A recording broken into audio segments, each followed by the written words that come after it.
Good morning. Hello, everybody. Broadcasting to you live from the Orion spiral arm of the Milky Way galaxy, the solar system, planet Earth, North America, the United States of America, somewhere in between two formerly tariffed nations.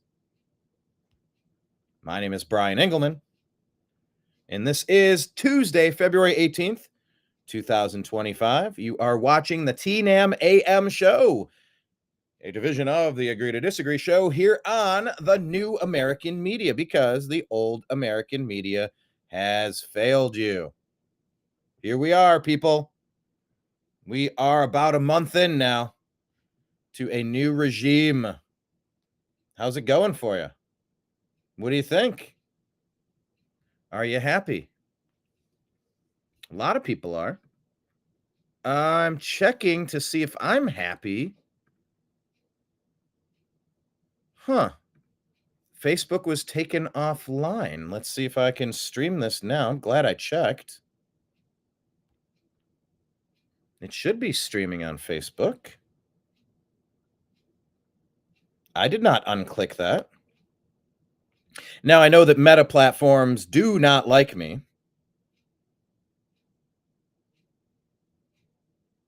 Because we talk about it's still not showing that I'm streaming on Facebook. View story. No, I don't want the story. I want to show that I'm streaming. Anyway, hit like, hit subscribe, however you're watching. We appear to be streaming on Rumble and X. Here's today's episode. That was weird. All of that was weird. All of today has been weird, if I'm going to be honest about it. We're going to talk about plane crashes today. Yet another plane crash. Do you ever remember a time where flight has been this dicey?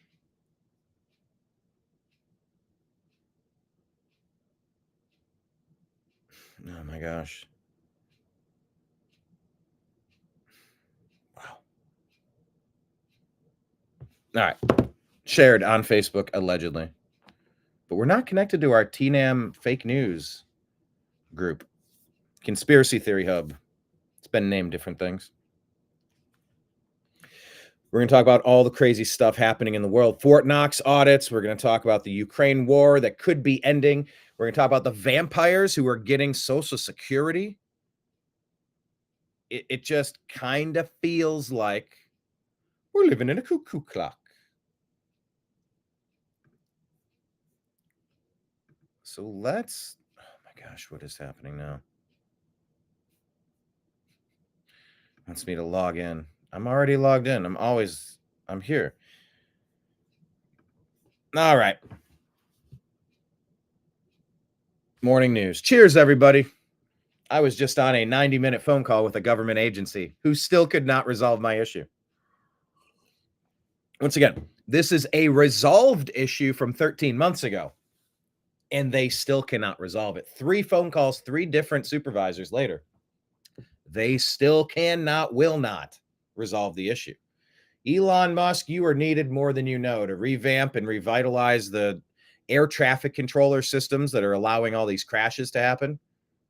What do you mean? He's an unelected bureaucrat. He's an unelected billionaire. He's not a rocket scientist.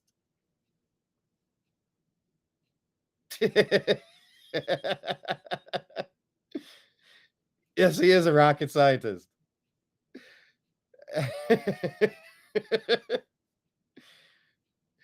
I think I might have my idea lined up. It's sketched out in my head for my next stand-up routine.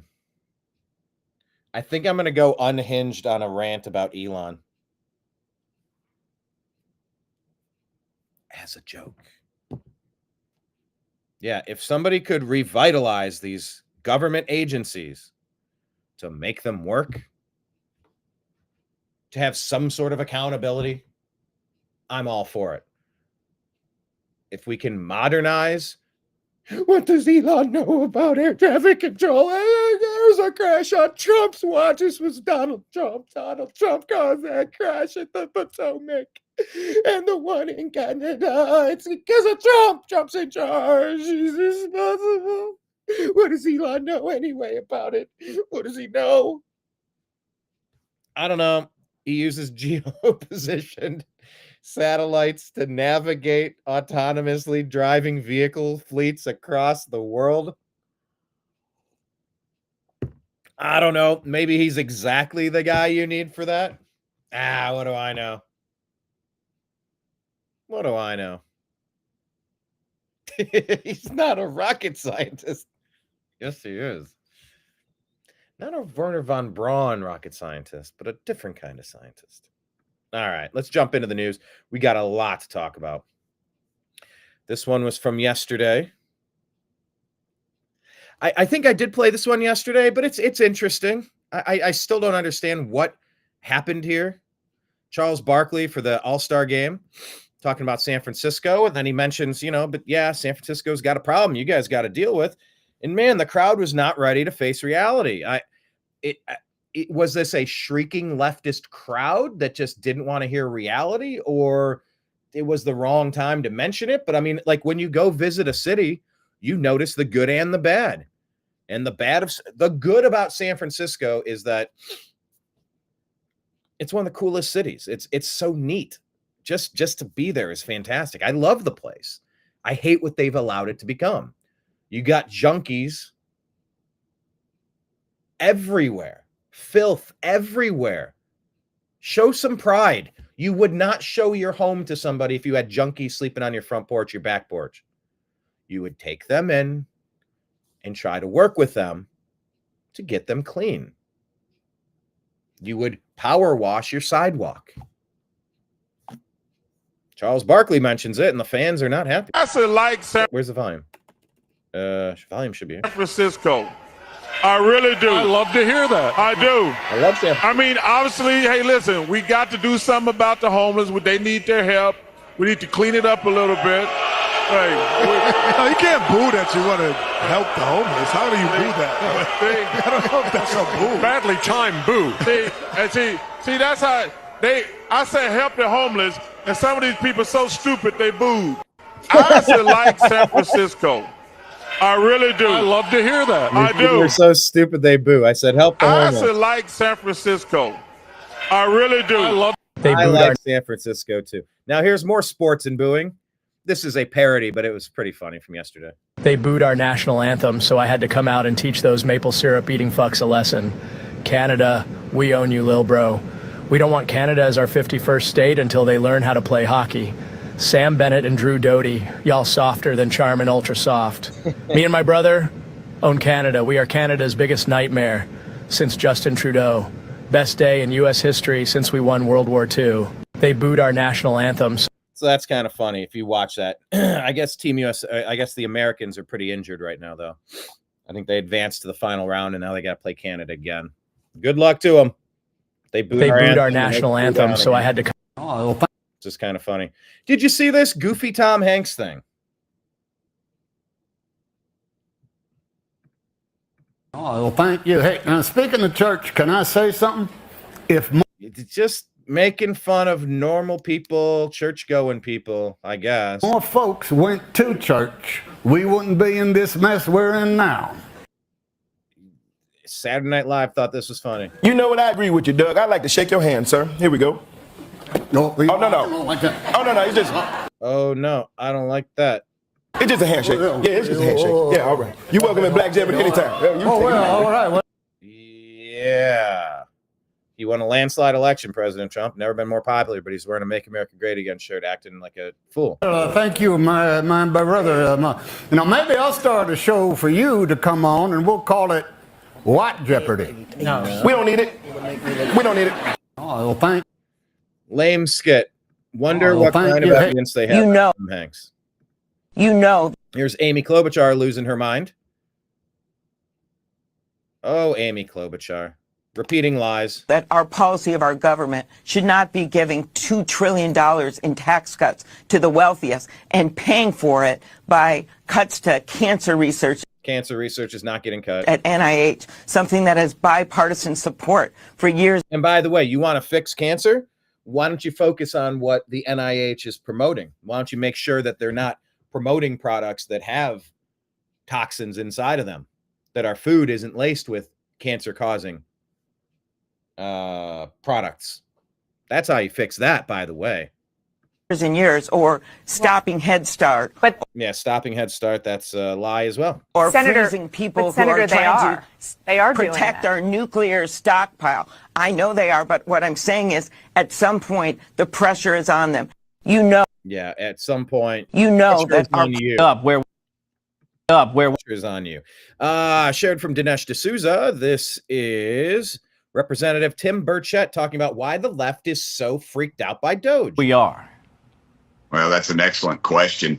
And when you see people here in Tennessee paying 50% of their income to state, federal, and local taxes through through everything else, fees and everything else, and then they see us sending literally billions overseas to our enemies. I've uncovered $40 million going to the Taliban. A guy named Sean Ryan over in Middle Tennessee, former Navy SEAL, podcaster. He and another guy named Legend had brought this to my attention. And, last term, I could not even get the Democrats to bring it up in the Senate. It passed unanimous in the House, not even a question, because they're going to have to admit they made a mistake. Is it a mistake or it's their gravy train? They've never had support. They just threaten people. They bully people. They scare people. They shame people into silence so that they can run their goofy bullshit. That's the way it's always been my whole life. It's never made sense why anybody supports these clowns, these monsters, these Democrats, these divisive, destructive Democrats. And they continuously made a mistake. And I don't know that it is a mistake. It's an intentional mob scenario where you give 10% to the big guy. It's all coordinated piracy.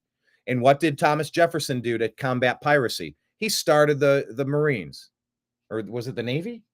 I guess it was the Navy. I think it was the Navy. You got pirates out there? Great. We'll build some boats and we'll take them out. That's how you deal with thieves. And they did it on purpose is the worst part about it. And this graph that you're seeing, and that's 100% what it is. Yeah. I think you're going to see a paper trail come back to Washington, D.C. And that's why I think a lot of people are nervous, and you'll see a lot of retirements because they are stealing from the American taxpayer. Yes. And now they've got their hand caught in the cookie jar, and all they can do is attack Elon Musk. Up where we are. Well, that's an excellent question. There we go. And when you see Thomas Jefferson helped establish the U.S. Navy in response to the Barbary pirates' attacks on American ships. 1794, the U.S. Navy was recommissioned. Jefferson sent frigates to the Mediterranean to protect American trade. Yeah, permanent Navy was important for national security. Navy would win international respect and ensure American freedom on the seas. However, he also opposed the expense of maintaining a Navy. In the Barbary War, the Navy was used to fight, ending with a peace treaty in 1805, to end the Barbary pirates' demands for ransom payments on American ships. That's what I meant to say. I said Marines, but I meant the Navy. Kickback Klobuchar. There's a great name. Allegedly. Allegedly. Where do you get that information? All right, Mike, elaborate on this. You were saying, did you notice on Saturday? Wait, Saturday.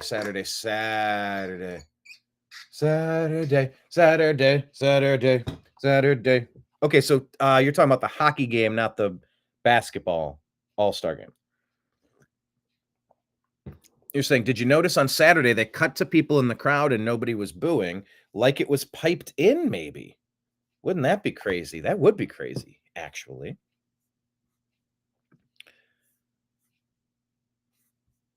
Up where we are. And now there's going to be a rematch, so we'll see. I guess America's injured, so. Yeah, happy President's Day. There's our president right there, buddy. There's our president. Cash Once again, Bill Maher is almost getting some stories right, but he's got this Trump derangement syndrome. He seizes on the issue and he starts going off. Like Kash Patel is the bad guy here. It's clear that Pelosi and Bowser were the ones who declined the Secret Service, or I'm sorry, the National Guard protection on January 6th during that protest of a stolen election. And they set it up that way so that instead of debating the 7 fraud states or swing states that all magically paused their vote tallies and said, oh, we're going to take a little bit more time. Yeah, you had to find as many votes necessary to make sure you got Biden across the finish line. They were supposed to be debating, throwing those 7 states out and saying, you've tainted the pool. We can't even trust it. No candidate gets to 270. We're going to have to go to the next option. Instead of having that conversation, they just rammed it through. And this is the conversation. Michael Franzesi talking about Kash Patel, and Bill Maher almost gets it, but then he pushes back. Shared from The Kind Joe. Patel just testified in front of the confirmation hearing. Yeah, he said even this fucking right-wing QAnon nut, even he says he's against Trump pardoning the J6 rioters. He said that. He did say you know that? Because some of them beat up the cops. I understand that. Right. Okay, but did you hear what else he said? That days before this protest, Trump he was in the Department of Defense at that point, and he went to Kash Patel and he said, we're going to need the National Guard there that day. We want to make sure the area is secure. They prepared and got the National Guard ready to be there. Yeah. Kash Patel himself called Nancy Pelosi, called Chuck Schumer, and called the mayor of Washington, D.C., and they all refused the National Guard. Why? Yeah. No, that could be true. If the president wants them there, because he knew maybe this will get a little out of hand, why did they refuse it? I'm going to tell you what my theory is, and you could say you're crazy. I'd have to look at those facts again, but I have heard that before from reputable sources. Testified. Kash Patel just testified in front of the confirmation hearing. Yeah, he said even this fucking right-wing QAnon nut. Yeah, you're the nut, Billy. You're the nut, Billy boy.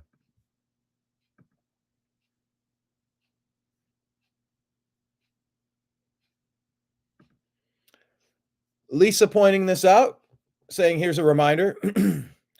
Lisa Daftari saying, here's a reminder that the first Trump administration offered Palestinians $52 billion through the Peace to Prosperity plan to transform Gaza into the Riviera of the Middle East. It included homes, businesses, arts programs, and education reform for a better future.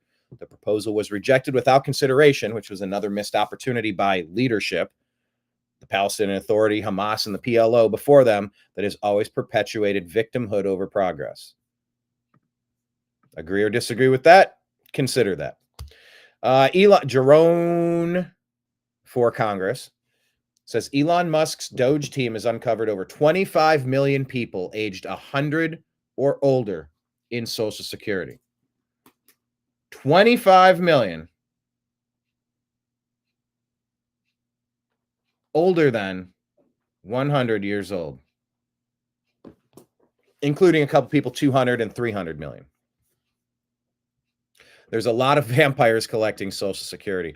The fact that Fort Knox has not been audited is nuts. And the fact that Social Security hasn't been audited is nuts.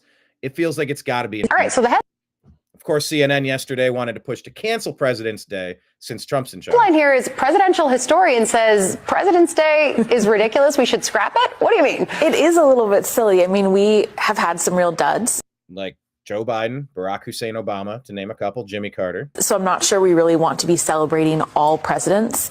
And the tradition actually comes from celebrating birthdays, which is a celebration that we inherited from celebrating the king. And I'm just not. Birthday, happy birthday to you is because there used to be a king, according to CNN. Sure that that's exactly what we want. Yeah, I mean, I'm not sure that we necessarily want to celebrate the people. I think that we want to have a certain respect for the office. I totally get that. And some have done extraordinary things. You do totally get that. But by celebrating all of them, I do think it causes us to think of the president as somehow other, when in reality they are a citizen just like everyone else. So you mentioned this earlier in the show, the idea that Trump posted something just over the weekend where he quoted Napoleon. Napoleon Bonaparte. Bonaparte-esque, saying he who saves his country does not violate any law.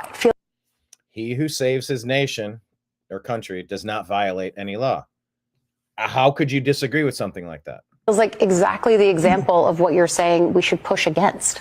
Yeah, that's exactly right. That's exactly right. Saving the nation is against the law because we're in charge, not them. It's a kleptocracy. We steal what we can. We're in charge, not the people. I mean, I think if we think of a president as someone to celebrate just because they exist, which is what the king was, and that's why they celebrated. That's the only reason that people celebrate birthdays is because there was a king. These statements make no sense. The king's birthday, then you it does evolve into that argument that they can do no wrong. Yeah. So take that.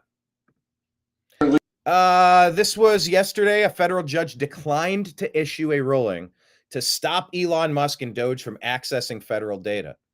Yeah, it's the executive branch, and you have the oversight to check on all of your departments. Legal victory for the president and the person he's tasked with, the Department of Government Efficiency, Doge, Elon Musk. A federal judge has just declined to issue an order halting Elon Musk and Doge from accessing federal data and slashing personnel.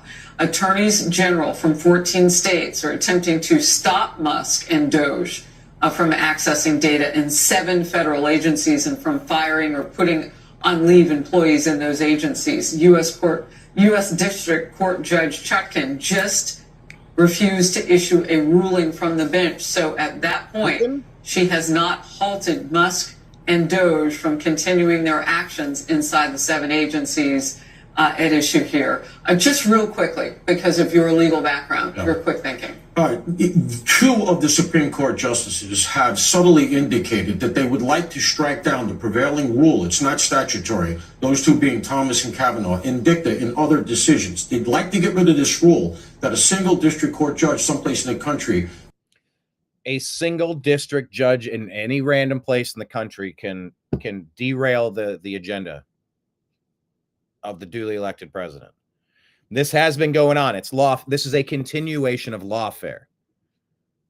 Look, I think some of these long-standing issues, birthright citizenship, most of the smart scholars say that was to a specific provision that was crafted explicitly to protect former slaves as the nation was being built. It was not intended for birth tourism or for people who break into your movie theater to watch a movie without paying for a ticket, have a kid in the back row, then they're like, haha, I get to go see all the movies for free now. I'm sorry, you broke it. Who are you again? We're going to need to escort both of you out. I think the Supreme Court needs to start ruling on a lot of these long-standing quagmires, these quandaries, these questions. I like to say 2 additional synonyms for the thing I'm thinking if it's not exactly what I'm thinking. Q was almost impossible, but I found 3 of them. Quagmire, quandary, and question. Huh. How quaint.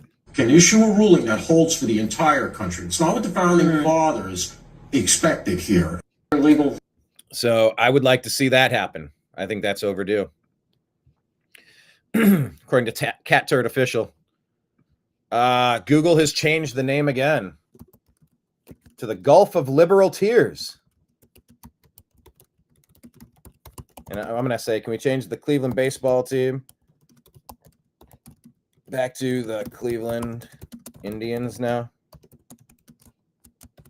It honors Louis Sockalexis, who broke the Indian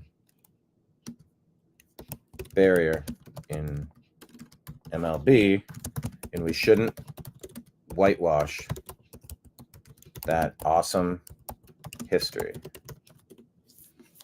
The Gulf of Liberal Tears, people. The people that wanted to change the name of Aunt Jemima. The people that wanted to change the name of Uncle Ben's Rice. The people that wanted to change the name of the Cleveland Indians baseball team. That baseball team, by the way, had the first black manager, Frank Robinson, in the American League. Had the first black player in the American League, Larry Doby. Had the first Indian player, Louis Sockalexis. And they were jokingly, other cities' beat reporters are like, it's like if you go to play the Chicago White Sox or something, but they got an Indian guy. And then there was like 2 Indian guys, I think, on the team. Like, oh, we're going to play the Chicago Indians. Am I right? And at some point, they're like, all right, we'll be the Indians. Why not? We'll be the Indians. Cool. Cleveland Indians. Let's go. It's like how you take that bad word that was said on plantations and you're like, no. I'm going to take power over that word. I'm going to use that word. And when I see my buddy, I'm like, what's up, dude? It's pseudo a replacement for like the word dude to them because they've reclaimed their word, they say, but you can't say it. We can write it in a song and we'll take your money for buying the song, but you can't sing it at karaoke and you can't sing it in the car and you can't sing it at a concert, or we'll shame you or something. We're going to weaponize those words, which is super weird. But yeah, let's bring back the Washington Redskins. Let's bring back the Cleveland Indians. Bring back Fort Bragg. Bring back Mount, was it Denali? Bring back the things that Obama tried to undo with his weird Obama doctrine. All right, now here's the story that people are talking about. Elon Musk and a baby mama. Baby mama, y'all. Let's dig into this story, I guess. Probably be keeping my mouth shut on this one, but I just can't do it. I'm sorry. It's too crazy. Gonna do my best to just give you the facts, keep my opinion out of it, and y'all can make your own decision. For the people who aren't updated, Ashley St. Clair made a post on Valentine's Day that she had Elon's baby 5 months ago. The reasoning that she gave was that the tabloids were gonna release it anyway, so she wanted to do it. Elon was pictured with the main baby mama that day. So the first red flag for me was that it doesn't seem like Elon knew or approved of the reveal ahead of time, and it could have been made out of spite. Of course, people started digging on Ashley. All right.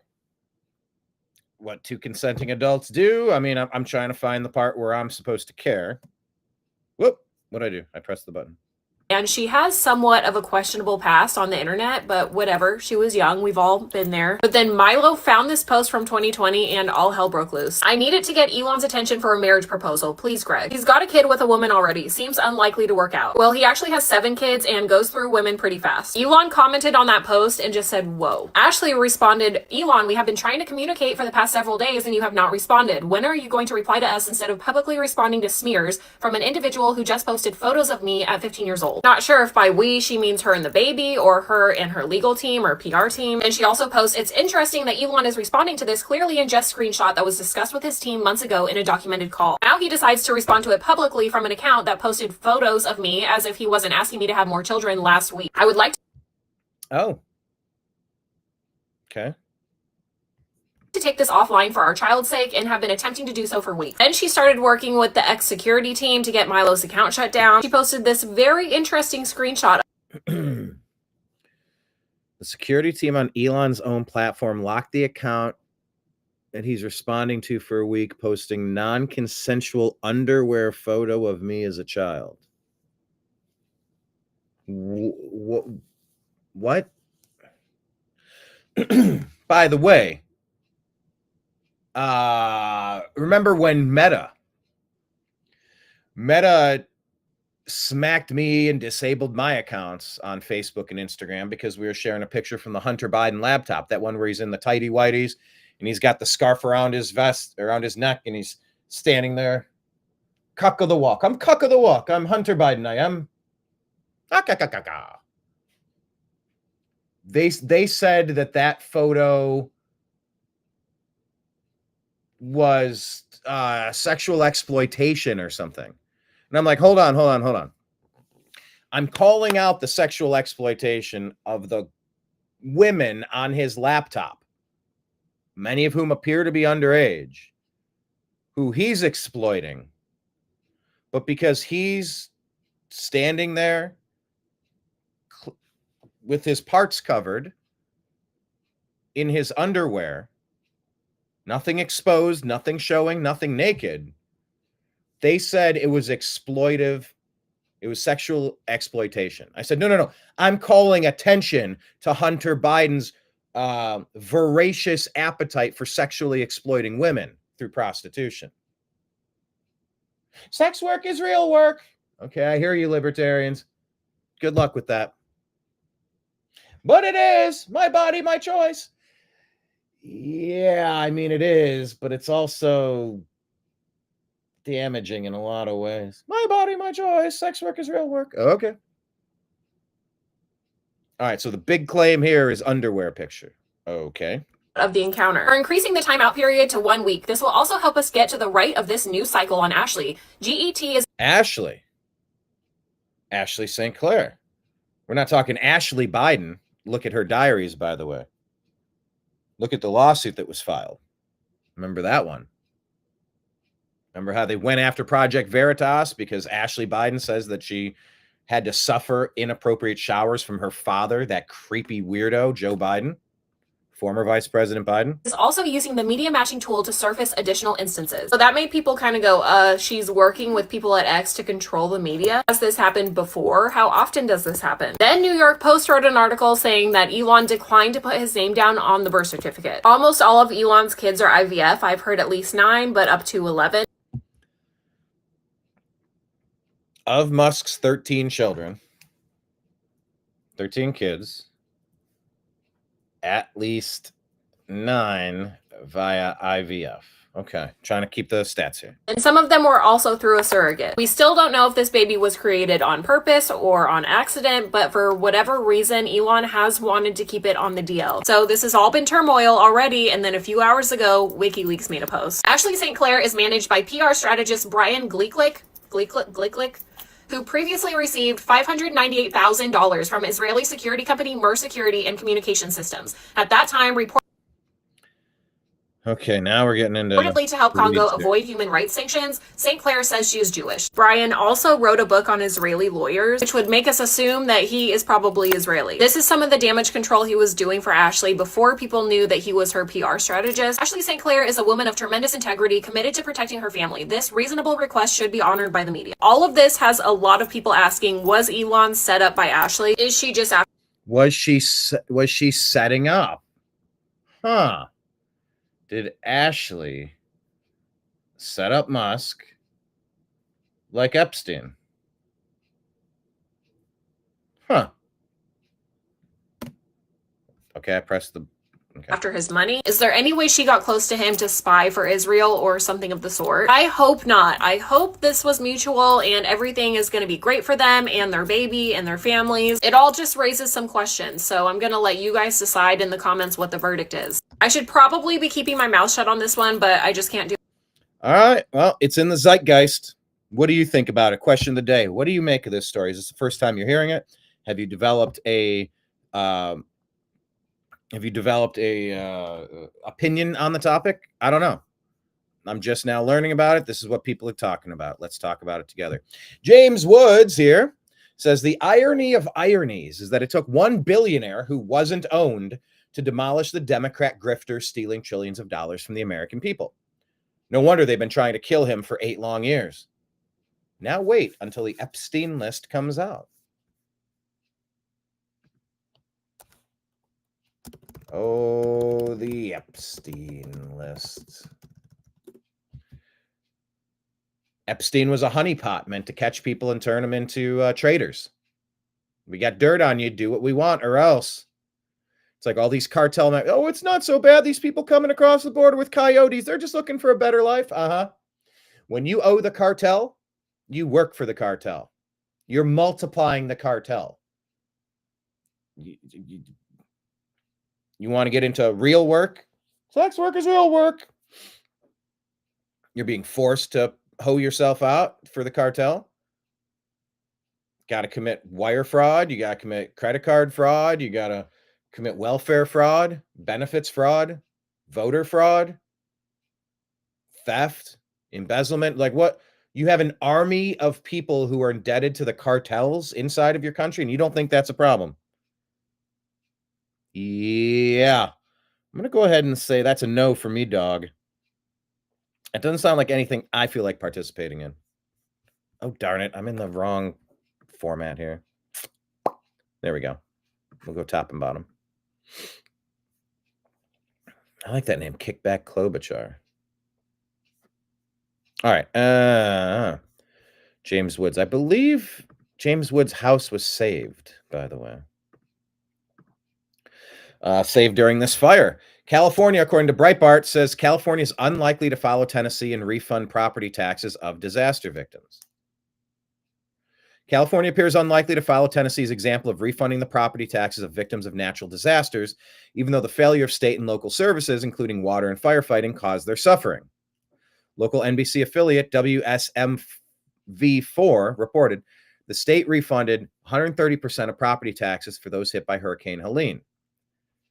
On Wednesday, Governor Bill Lee signed a bill that would give 130% refund of property taxes to those whose home was damaged or destroyed by Hurricane Helene. That was Senate Bill 6007.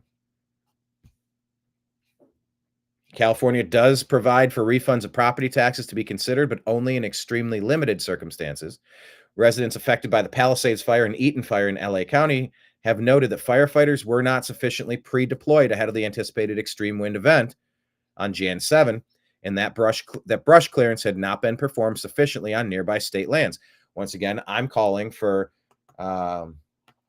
incarcerated individuals to work to clear the brush in California. And they should have some of their time reduced for good behavior, for public works, trying to make the community a better place, the community that they've took so much from. And I think a lot of these people should be hired directly into these services so that they can get on their feet once they leave. I remember doing a Earth Day cleanup, going around picking trash up in the woods and here and there. And just, I remember that stuck with me for the rest of my days. I then picked up trash and liked to pick up trash. It was like something that I actually enjoyed doing. Was I brainwashed to care about the environment? Yeah, maybe. But I think part of the problem, as evidenced, shown rather in the movie Shawshank Redemption, it's like you get on the outside and you don't know what to do. You'd rather go back inside where things are normal again. So we'll keep our eyes peeled on California, see if they do the right thing or the wrong thing. This shared from Millennial Republicans from Breaking 911. President Trump talking to the press after attending Daytona 500. They are addicted to egg talk. They didn't talk about it under Biden, but they are now. Have reached an all-time high. What's your administration? Egg prices have reached an all-time high. It was a long, before I ever got here, it was at an all-time. This didn't, remember, I've been here for 3 weeks. And when you saw the inflation numbers, I've been here for 3 weeks. I have had nothing to do with inflation. This was caused by Biden. I had 4 years of virtually no inflation. So I'm just taking over. But I'll tell you what, this country has made more progress in the last 3 weeks than it's made in the last 4 years. And we're respected again as a country. Thank you very much. Thank you. Prices have reached an all-time high. And I think they've done an amazing job in the past month of turning around a lot of problems in this country. Is this? Look, misappropriated funding. This is something that you have to get a handle on. This is Steve Bannon from Bannon's War Room. Something that you believe they're going to have to get involved in, and they know that. Did they know that they're going to have to get involved, or is Roberts behind the scenes going to go, I want to stay away from this, just like Judge Roberts is compromised, clearly compromised. He stayed away from the 2020 election, sir? Well, there are a lot of D.C. judges who have vested interest in what happens in D.C. For example, there is a federal judge right now whose spouse is getting a lot of federal funding, or excuse me, a lot of federal funding from USAID. That federal judge probably has a conflict of interest. And so I would think that federal judge would not want to be on one of these cases involving USAID, because I'm going to expose that judge's ass for this corruption. But I would say this about the Supreme Court. If they do not protect Article 2 powers of the President of the United States, this is going to be very damaging to the presidency long term. What President Trump is doing here, he's not stealing Congress's legislative powers. He's not stealing the federal judiciary's judicial powers. He is exercising core executive branch powers. For example, looking at waste, fraud, and abuse in Treasury payments, bringing home foreign service officers in 30 days. It is firing an executive branch official who he doesn't want working for him. These are core. What about What about impounding? What about saying that, hey, I'm gonna pound the money. I don't think the program's working, or it's off track, or it's behind, or it's been changed. I'm gonna pound the green new scam to $300 billion, and I'm gonna reprogram it for the wall, sir. Well, let me just say this about impoundment, that even if there's a lot of agreement and disagreement on impoundment, depending on what side of the aisle you're on. I would say this to the Supreme Court about impoundments.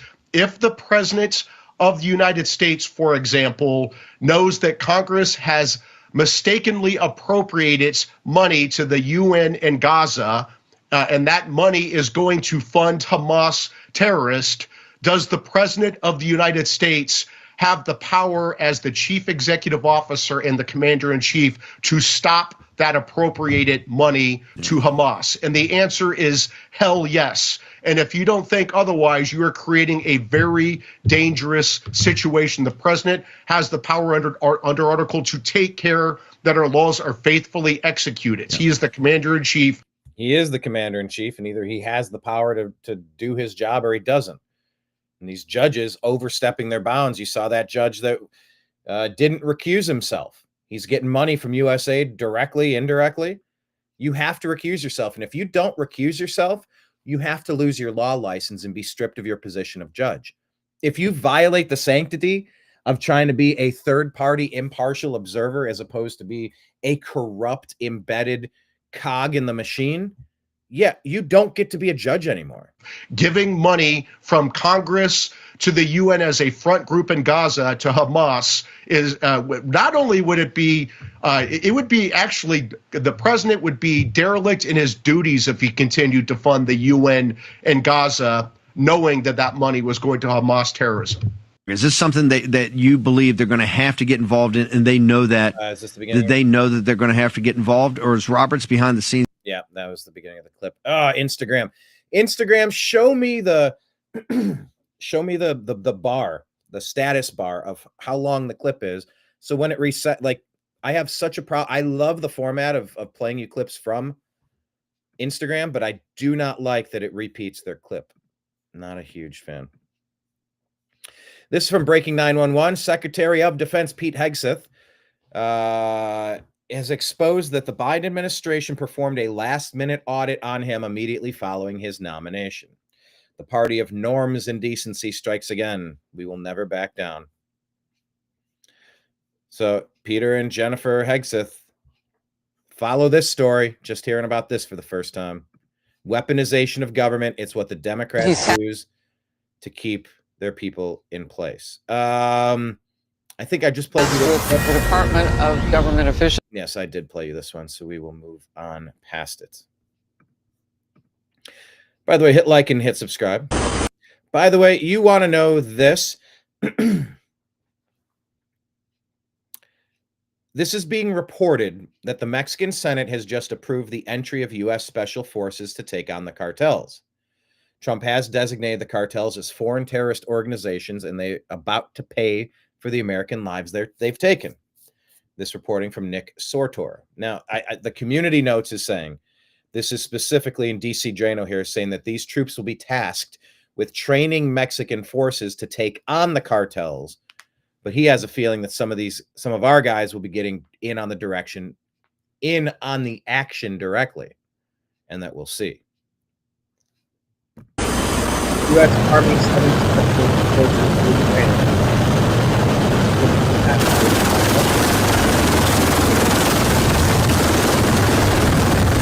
So it's not that we've launched a military incursion to go after. By the way, the people who are running fentanyl into the United States, don't think of it as a drug. Don't think of it as cocaine or marijuana or alcohol. Think of it as poison. Think of it as death. Think of it as murder. George Floyd, according to many people involved with the investigation into how he died, had a lethal dose of fentanyl. The assumption, the thought being that he ingested the fentanyl so he wouldn't go to jail. And in the process, he overdosed. And of course, Derek Chauvin having his knee where it was. That looked the way that it looked. No doubt about it. Do you know that there's a batch of Minnesota police officers and supervisors that have provided sworn testimony saying this is exactly how we were trained to keep somebody on the ground, to put the knee at the shoulder, neck, back area exactly as they were trained to, but then Chauvin was sacrificed because the mob was angry enough. By the way, the mob being funded by the Democrats. Let's see how much USAID money went into that, by the way. Fentanyl is death. Fentanyl is not, hey, I feel like getting high, or, it works for me, it calms my nerves, or, any reason people give to medicate. Fentanyl is death. It's poison. And so the cartels that are bringing this thing up through our southern border, yeah, they have declared war on us. So that is one of the only military incursions I would support, because they're poisoning Americans. And look at the junkies in the streets that are on this stuff. Look at all the overdoses. Families of people, good non-violent people have overdosed from shit being laced. People would never touch fentanyl if they knew it, but it's sprinkled into all sorts of things to, oh, look, my batch is stronger. Oh, is it? You got formaldehyde in there? Is it though? Look what I feel here on the southern border. Does it appear as though U.S. forces are now the cartel? Complaining that Mexico. But let's keep our eyes peeled on this one, shall we? Time to stop the poisoning of Americans, finally. Time to finally stop. There we go. So keep your eyes peeled on that story and what develops on the southern border. Charlie Kirk here on Real America's Voice saying, hey, just wait until Doge shows up at the Pentagon. Yeah, what we've seen with USAID has been like 1% of what there is to see. And oh, just wait. You want to talk about what's really going to shake DC at its core? Just wait till Doge shows up at the Pentagon. They're making their little stops. USAID, Department of Education, IRS. Wait until they show up at the Pentagon. Play cut 50. In addition to finding fraud, Doge is discovering lost taxpayer cash. Doge helping the Department of Housing and Urban Development relocate $1.9 billion that had gone missing under Biden. That's nearly $2 billion that they say the Treasury can now use for other things. Doge has also been digging into Social Security. Elon Musk estimating there's about 60 million more Social Security numbers issued than Americans. 60 million more Social Security numbers than Americans. This might be the biggest fraud in history.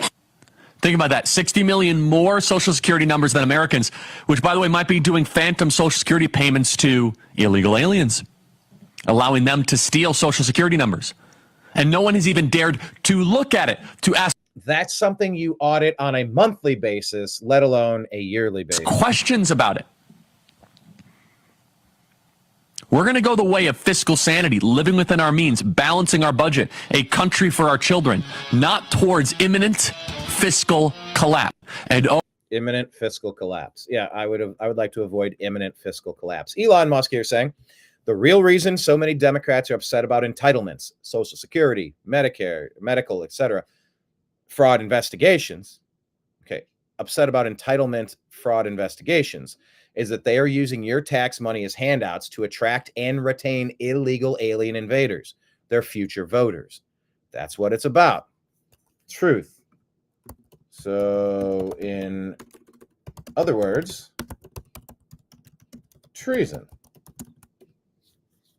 That's treason. You're supplanting your own people for non-Americans. That is treasonous.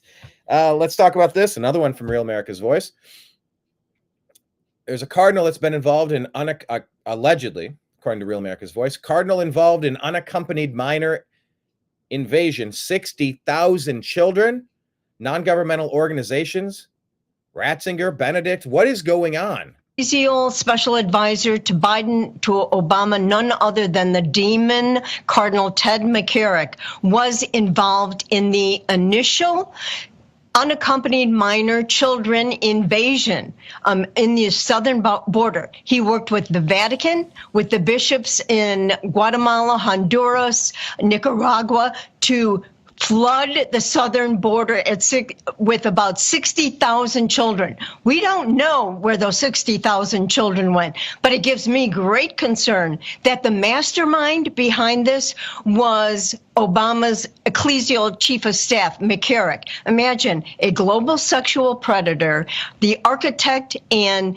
managing this entire global mostly from Central America, invasion of unaccompanied minor children. Fast forward, Steve, Unreal. that happened in 2014. In I sadly, I think the reality of what we're exposing, it's the stuff that I've been reporting on for 5-10 years. It is so much worse than you know. 2014, the money to the bishops of the United States doubled from 20 million to 45 million so that they could make this happen, this invasion. Now, we are now seeing for the last 20 years over nearly $1 billion going to the U.S. bishops for the unaccompanied minor children program. That doesn't include all the other migration programs that are going on. We are calling for Catholics around the country and frankly around the world are calling for a defunding of all NGO grants over migration. Secondly, now we know, thanks to Mike McCormick's book, The Insurmountable Evil, where he brings the receipts to show that Francis and McCarrick were involved in many of the color revolutions from 2013 on. Also, under the Obama doctrine, the color revolutions to destabilize normal governments and put in kleptocracies, put in pirates, traitors, child abusers, so that they could run roughshod, like a bunch of, like an invading horde, like a pack of locusts devouring and destroying everything in their path. McCarrick was deeply involved in managing the placement of Jorge Bergoglio as the, purported Pope of the Catholic Church. We now are demanding both Doge as well as the government of Trump to audit all records relating to what they call the Catholic Spring, which was the color revolution to displace and get rid of the globalist worst nightmare. And who was the worst nightmare? That was Ratzinger, Pope Benedict. So they staged a coup to get rid of Pope Benedict. Because he was against migration in Europe.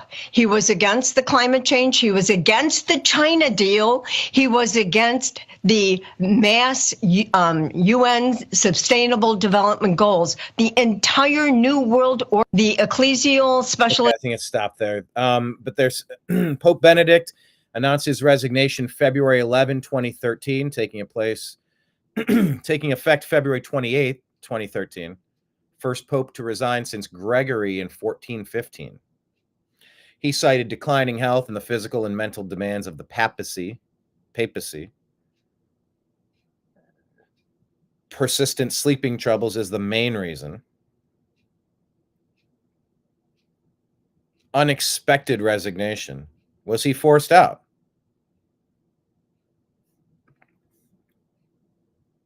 First pope to resign in over 600 years. And Pope Benedict died. When did he die? In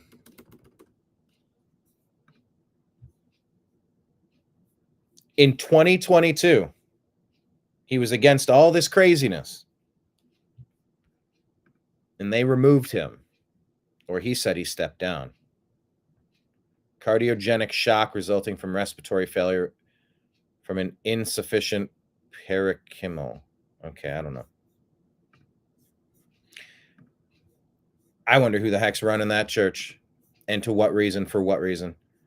Were all those abuses of children, was that just something that was an unfortunate incident, or is that what they exist for?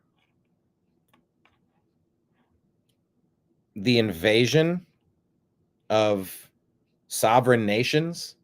Look across Europe. Who could possibly be in favor of that? To what end? For what purpose? What gain? What benefit? I do not want Ohio being invaded with people who root for that team up north. You root for Columbus. You root for the Ohio State Buckeyes. You have shared history. You have shared familial connections, generational connections to your neighbors, shared heritage, shared language. That's what countries are about. You don't dump a bunch of Michigan fans into Ohio State outside of Columbus, like Springfield, Ohio. Here's 30,000 Haitians. For why? No. How about no? How about train the people looking for work to work at those places? You don't just dump people from another place. Oh, great. Now we got an enclave here. Good. In a couple of years, maybe we'll get an Ilhan Omar type Manchurian candidate to invade the Senate now. Oh, look, now they'll represent this perfectly gerrymandered district where we dumped all of this population, and you're never going to be able to get rid of them. Okay. Mike Moran, hey, asking, did you catch all the gold being flown back to the U.S. to make it look like Fort Knox isn't empty? Yes, I did. And I can say that I have reached out. I have a contact at Fort Knox that I've known for years and years. And I have requested to go to that facility and be a part of the team that covers the audit. There's a lot of interesting stuff happening on the global stage regarding the gold market right now. It really makes you wonder. Really makes you wonder. So yeah, I'm here for it. I'm very interested in how this plays out. And I think we got a couple of Fort Knox stories coming up here. But this is it. This is from Living Simply. You know, you want gold, you want to live in cities, you want social security numbers, you want benefits, do you want to be controlled, or do you want to be a free-range human? Here's the difference. They don't want anybody living out in the boonies. Anybody that's got a couple of acres of land and his own water supply and can grow his own food and that kind of thing, or have some sheep or some chickens, these people are a threat to the collectivist society. Because they aren't going to go to the politicians and say, please feed me, please clothe me, please give me shelter. They tend to be independent. Yep. But they don't want anybody living out in the... They tend to be independent, and that is a threat to their structure. They want us just to be tax slaves. Saw this video? Holy crap. Did you see this one? We said competence, passing on. So there's a pilot who keeps amazing composure after his helicopter has engine failure over the mountains. Check this out. Whoa, engine failure. Ooh, all right. Shoot, okay. Ooh, that was crazy. Whoa, so mayday, uniform Echo Tango, okay. Thor, we're gonna be okay. I've got control here. You're flying with me. So we're coming down. I see the Stave River down there. We're going to come down and land on the Stave River there. Just controlling our RPM. Speed's pretty good. What I'm actually doing, at 80 knots right now. So I'm glide stretching a little bit, okay? So I'm just going to make sure that we're stretching as far as we can here. And I'm just checking if there's any other hazards. The comment here. So, mayday. Just so mayday. We typed in time to normalize radical competence. It's not what happens to us that matters most. What happens most is how we react to it. Bravo to this well-trained pilot. This is inspiring. On the way down here, and it looks like we're all nice and clear. Okay, and it looks like we're going to be a little bit short. In this essentially Doge, President Trump, we are crash landing a country that is on a collision course with calamity. With President Trump and Elon Musk and Doge, America is now crash landing a vehicle that is on an absolute collision course with calamity. but we're talking about it every step of the way. We're walking you through it. We're going through every component. We're testing all the systems, and we're going to find a way. We're going to make it through this if we stay on track. So what I'm doing, I'm glide stretching a little bit. So I'm getting a little bit of that speed back again. Lower RPMs. Okay. And we're coming in.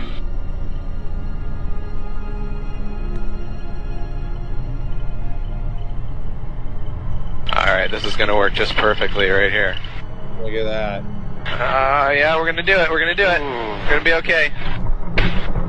Woo! Nicely done, man. We did it, buddy. This is the most casual calamity of all time. But that's the truth. I really think. Here, let's do. Where did that go? Where did here it is. So let's say today's show 02-1825 at 57 minutes. Okay. I'm going to try this Opus AI, this Opus clip. Instead of sifting through a 2-hour segment to talk, like to condense it into a segment, I'm going to kind of give it the target to look at those 3 minutes and see if we can come up with something. So we'll see. My kingdom for a production team that could do all this stuff. It's not what I want to be doing, but in the meantime, here is Joe Rogan talking about just, it's like people are living 2 different realities right now based on the news they're consuming, the brainwashing they're consuming. You know, it's this U.S. aid thing that's going on. You know, Mike Benz has been on that like a pit bull, and I've been following him on X, and he's going to come back on here and kind of explain everything. But he explained it the last time he was here, and I don't think I really grasped it until Elon's 6 wizards. He brought in some young wizards to go in there and go over the books, and they are just finding shit. It's great, and it's so interesting. I was listening to a left-wing podcast today. I like to mix it up. You know, I listen to all right, but yeah, he said it's like they're living in a different world. Scott Adams likes to say it's like 2 movies are playing on the same screen, and it's like they're living in a totally different universe. It's the weirdest thing. Elon says it would be cool to do a live video walkthrough of Fort Knox. Yeah, the problem is Schrodinger's gold. Okay, that comment is gold. Elon says it would be cool to do a live video walkthrough of Fort Knox. Mike Lee says, as a U.S. Senator, I've tried repeatedly to get into Fort Knox. Fort Knox says, you can't come to Fort Knox. I say, why? Fort Knox says, it's a military installation. Mike Lee says, I'm a senator. I go to military bases all the time. Fort Knox, you still can't come because you can't. Elon's asking, who's confirming that gold wasn't stolen from Fort Knox? Maybe it's there, maybe it's not.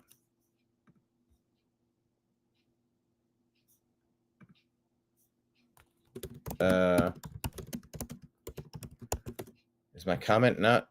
Couldn't post comment. Why can't I post a comment? Okay. Let's see if they've eliminated my ability to post again. I don't know what's going on. Goofy.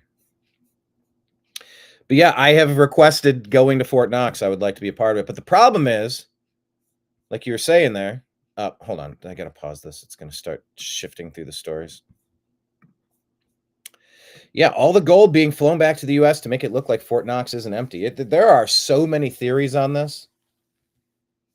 The Anunnaki theory, the Rockefellers, these thieving banksters. The hell do we even need banks and bankers for? What is all that? Federal Reserve private banking cartel?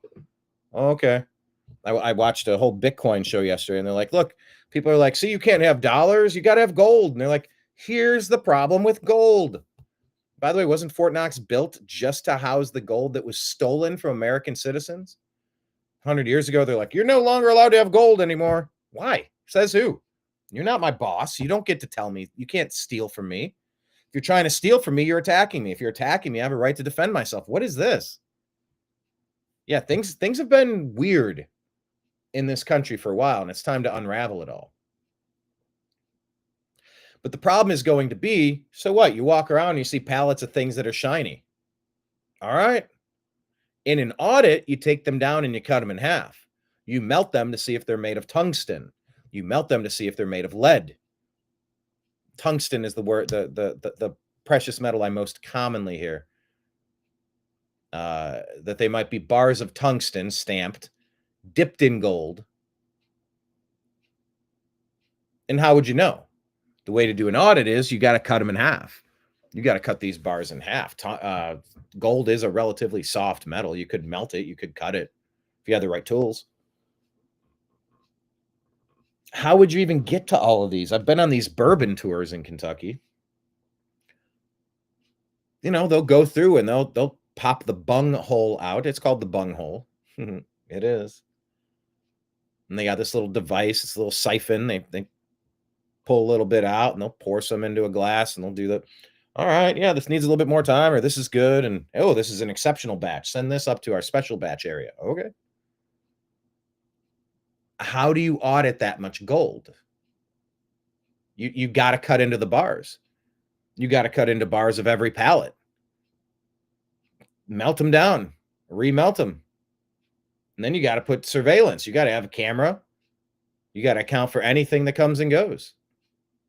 You got a vault there. But a vault that doesn't allow audits, that's as reliable as a voting machine. Oh no, we can't audit this. We can't show you the software. It's proprietary. Well, then we're never using it. If we can't audit, it's not a system that I'm going to use anymore. We're done. That's not about one type of software versus another. It's all software. So yeah, it's a very interesting story. Once again, Elon Musk here saying there's a lot of vampires. Millions of Americans listed between the ages of 100 and 159.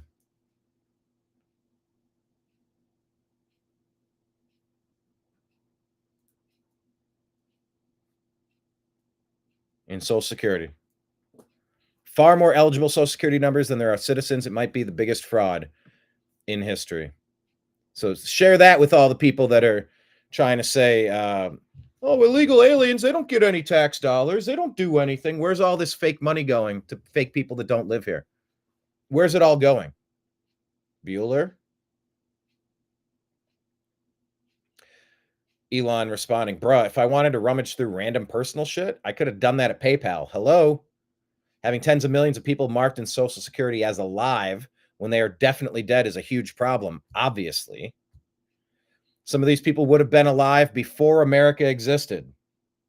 Think about that. Alive before America existed. That is a vampire.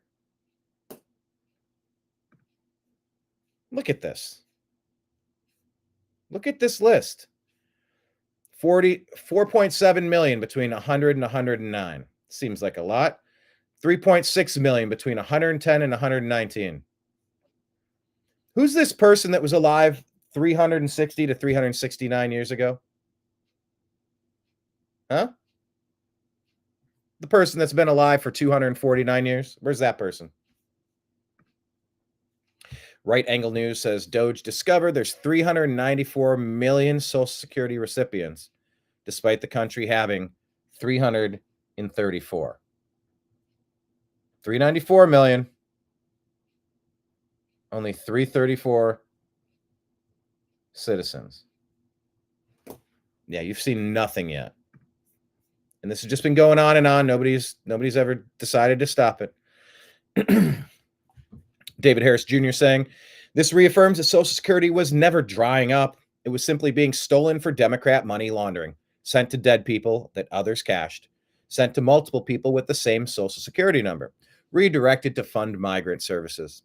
It's wild that the Democrats would breathlessly repeat, protect Social Security, flawed as it is. They will become unhinged and scream bloody murder if someone even hints at just taking a look at Social Security, because they knew that a huge part of their money laundering operation was hidden in the decades of unaccounted deaths that never got checked. This is criminal, and the Democrats knowingly, repeatedly took advantage of this archaic system for decades. According to Social Security database, these are the numbers of people in each age bucket with the death field set to false. Death is false. Death is set to false. Think about it. This was cool. Blues Traveler performing Hook at Howard Stern's birthday in 1996. Won't play it. It'll get demonetized, so go check it out. Make sure you're following the New American Media page on Facebook, the New American Media page on Instagram, the New American Media on patreon.com/the New American Media. We're also on PayPal at Fuzz Installment, Cash App at $sign Brian Engelman, and Venmo at Brian Engelman if you'd like to support the program. We're on the New American Media at Truth Social, the New American Media. The New American Media Rumble channel, please subscribe. You can send super chats. And if you watch our videos, it's like tossing a couple pennies in our wishing well if you let the advertisements play. We are on YouTube. We have 1,700 videos in the past 14 years. And then we put the TNAM AM shows under the Agree to Disagree show umbrella on the Agree to Disagree show podcast on Apple and Spotify. So link up with us there. Also TNAM and TNAM chat on Signal and Telegram. I think I read this earlier today. The real reason why Democrats are upset about entitlements, Social Security and medical investigations, that they're using your taxpayer money as handouts to attract and retain future illegal immigrants, their future voters. Yeah, so reject that. It's all a scam. It's all fraud. Protect your country. We played this yesterday. I won't play it again, but watch this video from Asher Press. It's on the New American Media Instagram page. The gold at Fort Knox was stolen by the Rockefeller family and the Federal Reserve. The woman who wrote that article exposing it was thrown out of a window 3 days later to her death. Watch that content. Mark Caputo saying from Town Hall Media, President Trump's decision to limit AP reporters' access is as much a fight over the Gulf of America as it is a protest of what White House advisors say is years of liberal word choices that AP's influential style book has spread across mainstream media. Mehdi Hassan says, hey, J.D. Vance, I know you're busy lecturing the Europeans on free speech, but have you seen this? J.D. Vance replies, yes, dummy. I think there's a difference between not giving a reporter a seat in the White House press briefing room and jailing people for dissenting views. The latter is a threat to free speech. The former is not. Hope that helps. And with that, class is dismissed. All right. Good job, J.D. Vance. There it is in one thread here. J.D. Vance, the best president ever. I love our based administration. Mehdi Hassan is a dishonest reporter. So this is Jack Posobiec, Real America's Voice, talking about what happened during Zelensky. Okay, this is typed out weird, so I'm having a hard time finishing it. What happened when Zelensky did not sign the mineral deal with Ukraine? President Zelensky with Secretary of the Treasury Besson. I'm standing pretty much right next to the camera when this conversation took place. What you're looking at now on the screen was Secretary Besson and Zelensky immediately after the meeting when Zelensky said that he would not be signing the mineral deal with Besson that day, but instead would review and get back to it with J.D. Vance in Munich the next day. So we've got a clip from the train on the way back to Poland here that I want to play for you now. What Zelensky didn't know was that during that same time frame, President Trump was holding another conversation, a conversation directly with President Vladimir Putin. Trump said in a post that went up almost coordinated to the very minute when we walked out of Zelensky's presidential offices. He essentially was saying that the United States and Russia are going to look to work together on all partnerships, all cooperation, working together not just to end the Ukraine war, but also looking to potentially open the door towards renormalization of ties economically and otherwise between Russia and the West.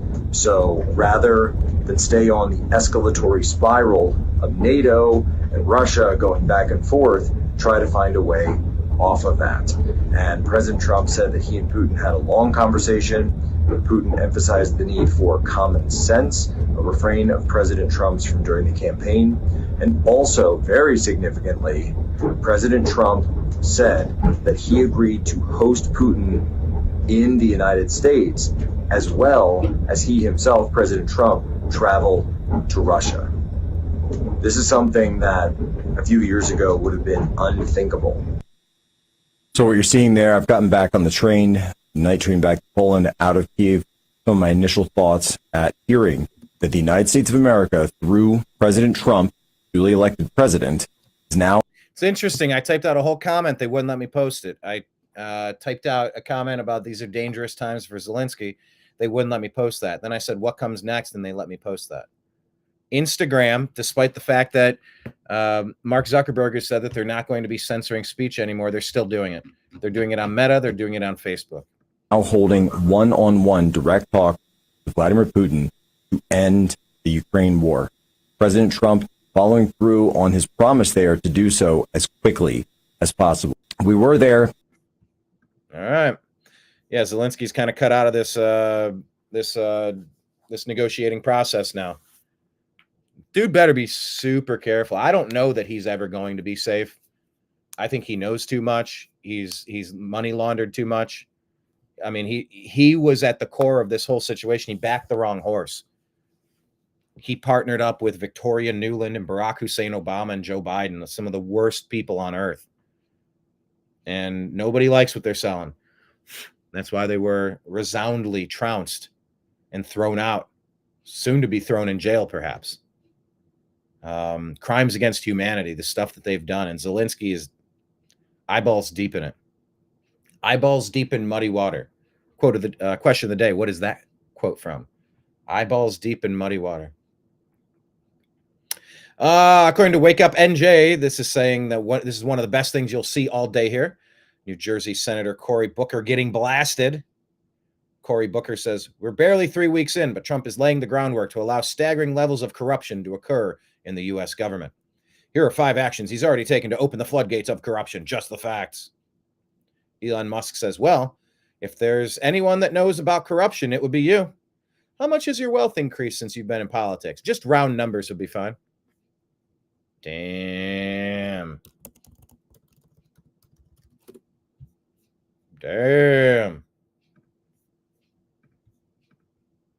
Yeah, it's honestly time to audit all of the people in Congress. Border Patrol taking down illegal alien invaders here. Rav's own Ben Berquam riding along with Ben Berquam. We've ran into him many times in Chicago at the DNC and outside the DC gulags in Washington, D.C. when the J6 prisoners were released. Here he is. What is this? El Paso Border Patrol? El Paso Border Patrol last week when Ben saw the brave men and women of Border Patrol take down illegals. Watch this that Ben put together. The cartel's getting really frustrated. Smuggling, human trafficking. They want to make their money. And they're getting stopped right now. He's cutting across. They're going to keep coming. Start throwing rocks. Throwing rocks. Oh, you want to start a fight because you're breaking our law. Okay. We'll keep fighting for you. We won't give up. Yeah. We also have some more footage of Ben running with Border Patrol and getting rocks thrown at him by an illegal. Watch this clip.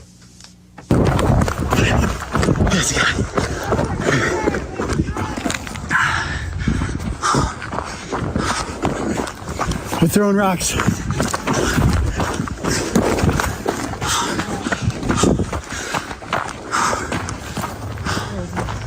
We got him throwing rocks.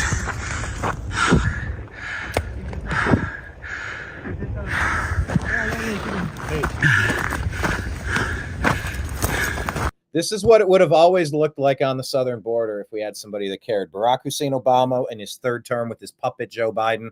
they unleashed the floodgates to fill this country full of non-Americans for whatever reason you can attribute that to. This is what it should have always looked like every single day. Never a dull moment. This guy knows how to have fun, doesn't he? Join me now, Ben Bergquam, of course, the man in the video, the man running and getting stones thrown at him. He'll do whatever it takes to get the story for you. Ben, nice to see you. Good Lord. Never a dull moment, but that's something new, isn't it? Well, it's not the first time I've had rocks thrown at me. And by the way, that first video, shout out to Clayton, one of our editors, incredible. The behind-the-scenes guy do some incredible work. I do the initial footage, and then they put it together and make it all pretty. But this was I was out there with El Paso.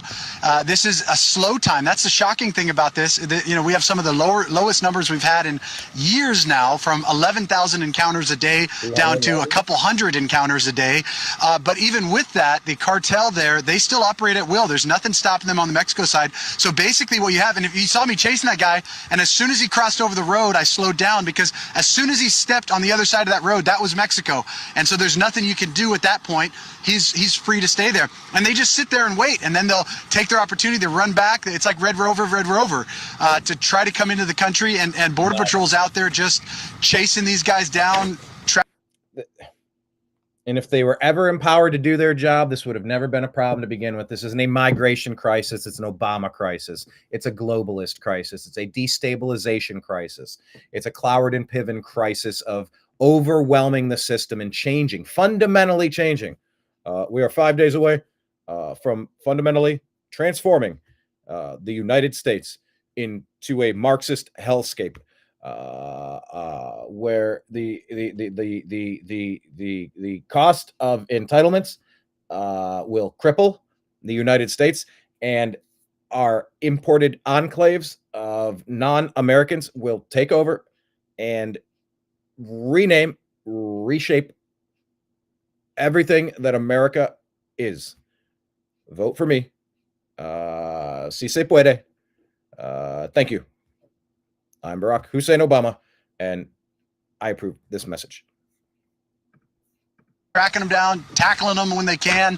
It's just, it's the Wild West, and God bless our Border Patrol for doing it. But the cartels operate at will. That's what the American people need to understand.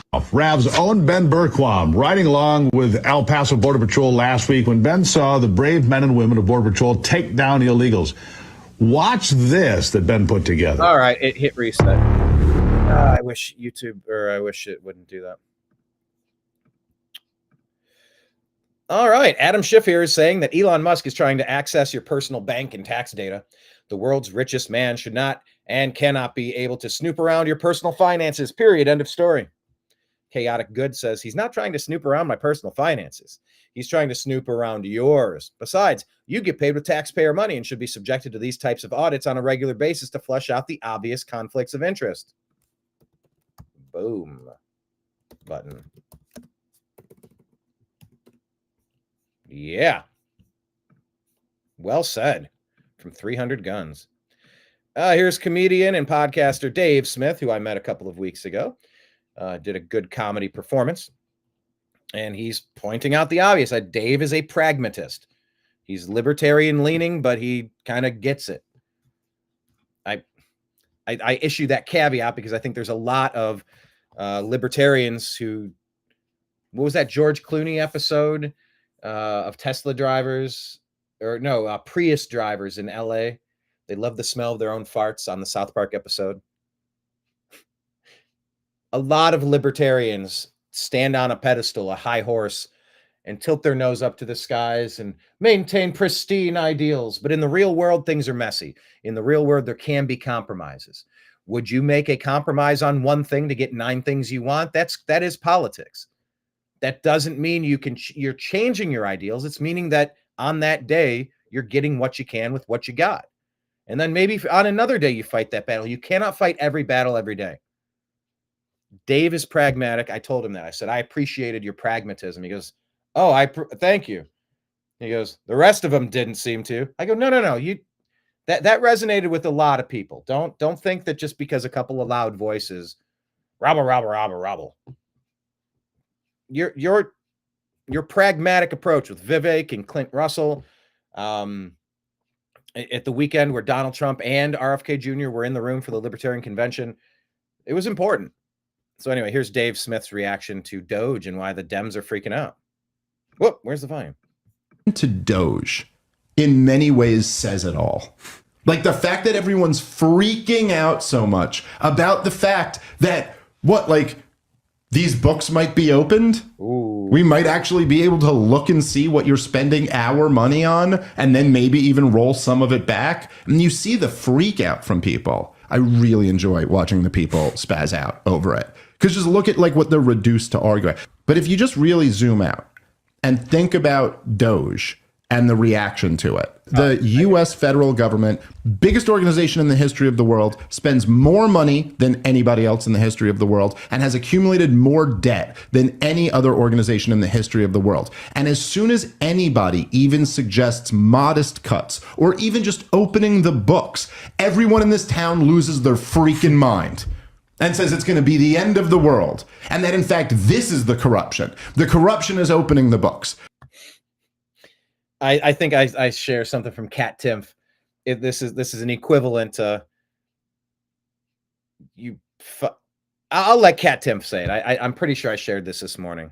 But yeah, the freak out isn't about the corruption and the theft and the money laundering and the graft and all of the misery that's created from this.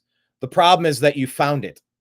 No, that's not the problem. Freak out all you want. The problem is the corruption, not the fact that we finally got to the bottom of it. The corruption is cutting any government spending. Think about for a second how fucking ass backward that is. The reaction. Completely backward. Ah, where'd it go? There we go. Okay, next. We shared this already. So amped, so overdue. Mexican Senate approved the entry of U.S. Special Forces to train Mexican troops to take on the cartels. Elon's just saying, look, who's confirming that gold wasn't stolen from Fort Knox? Maybe it's there, maybe it's not. That gold is owned by the American public. We want to know it's still there. Yeah, Mike Lee's just like, they won't let me in. It's nuts. Next. How many people snuck into the United States? Well, the engine to the machine is the NGOs. Without the NGOs, this cannot happen.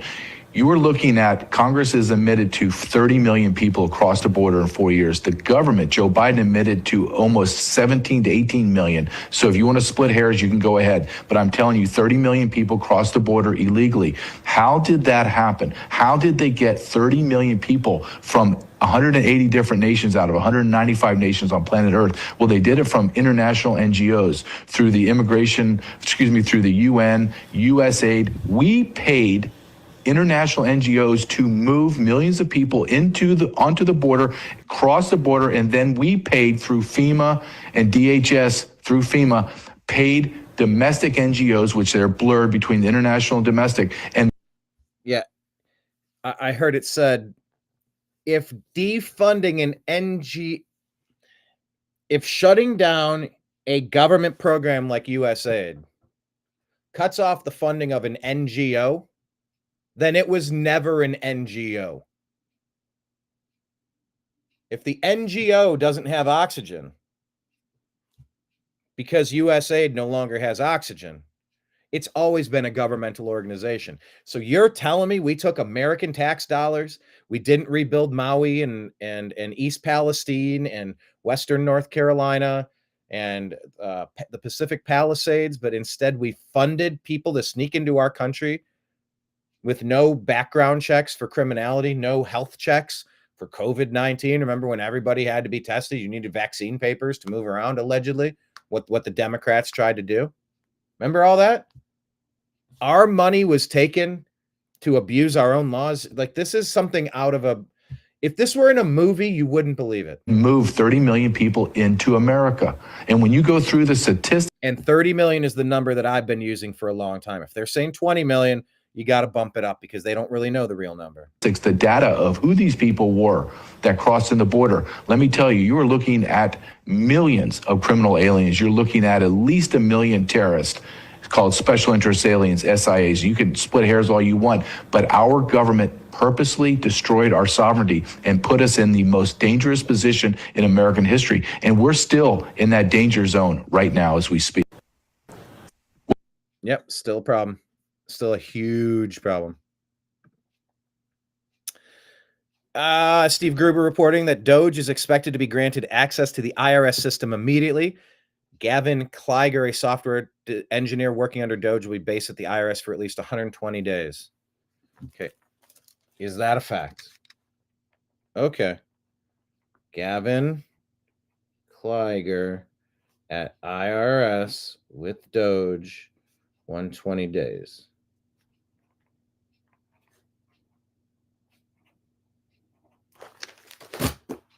Interesting. It's all happening, people. It's all happening. This Trump-supporting sheriff has launched the Republican bid to become the California governor in a race to succeed Gavin Newsom. Riverside County Sheriff Chad Bianco. Chad Bianco, everybody. Keep your eyes peeled on that race. Bobby Kennedy Jr. Oh, I gotta mute it. Right here. Little pig, little pig. Little pig, little pig. Let me in. Bobby Kennedy Jr. posted this. I think he posted this, or Tim Runs His Mouth posted this. Not sure where it came from, but guess where I have a meeting on Monday morning?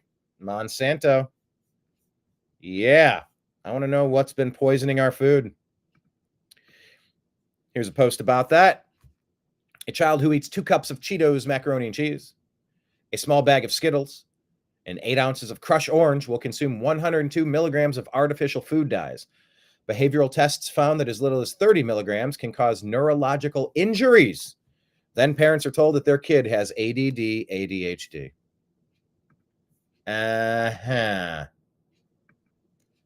This is kind of funny from TPUSA.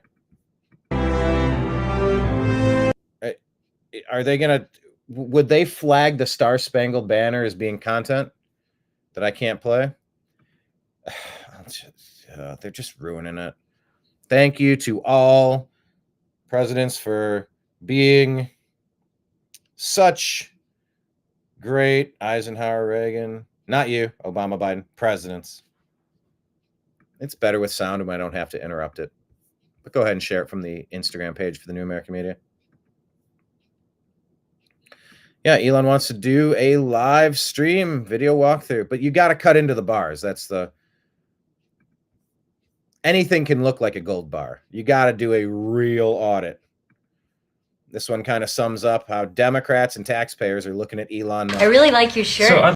Democrats really like your shirt, trying to butter up Elon Musk. Elon goes right to business. I'd like to talk about where you think there's waste within your department. Where do taxpayers start? Where do I start? Democrats, there is none. This is such a great scene. Ron Swanson. What exactly will you be cutting? Yeah, what exactly are you cutting? And would you like to borrow my chainsaw? And how much of it? And can I watch you do it while eating pork cracklings? Can this be the best day of my life? Okay, let's start with personnel. Okay, you need to understand that just to keep this town afloat, this is pretty great. we probably have to cut the budget of every department by 40 or 50%. Okay? Well, but Chris said that you just had to, tinker with things. Yeah, can you just tinker with stuff? No, it's going to be radically different from now on. Yeah, he said that because that sounds a lot better than we're going to gut it with a machete. Okay? Giggles. Giggles. I really like... The machete giggles. Represent all of us.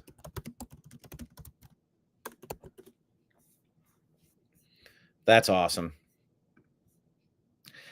Wow, Gateway Pundit here reporting that the acting director for Social Security Administration has stepped down after blocking an investigation into fraud scheme that's been exposed by Doge. Wow. All right. Acting Commissioner Michelle King, who was appointed last month, has been forced out after attempting to stonewall an investigation into massive fraud within the agency, an investigation spearheaded by Elon Musk's Department of Government Efficiency.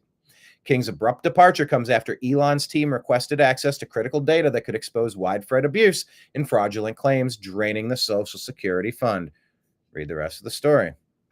This kind of sounds like treasonous theft of American treasure. Right.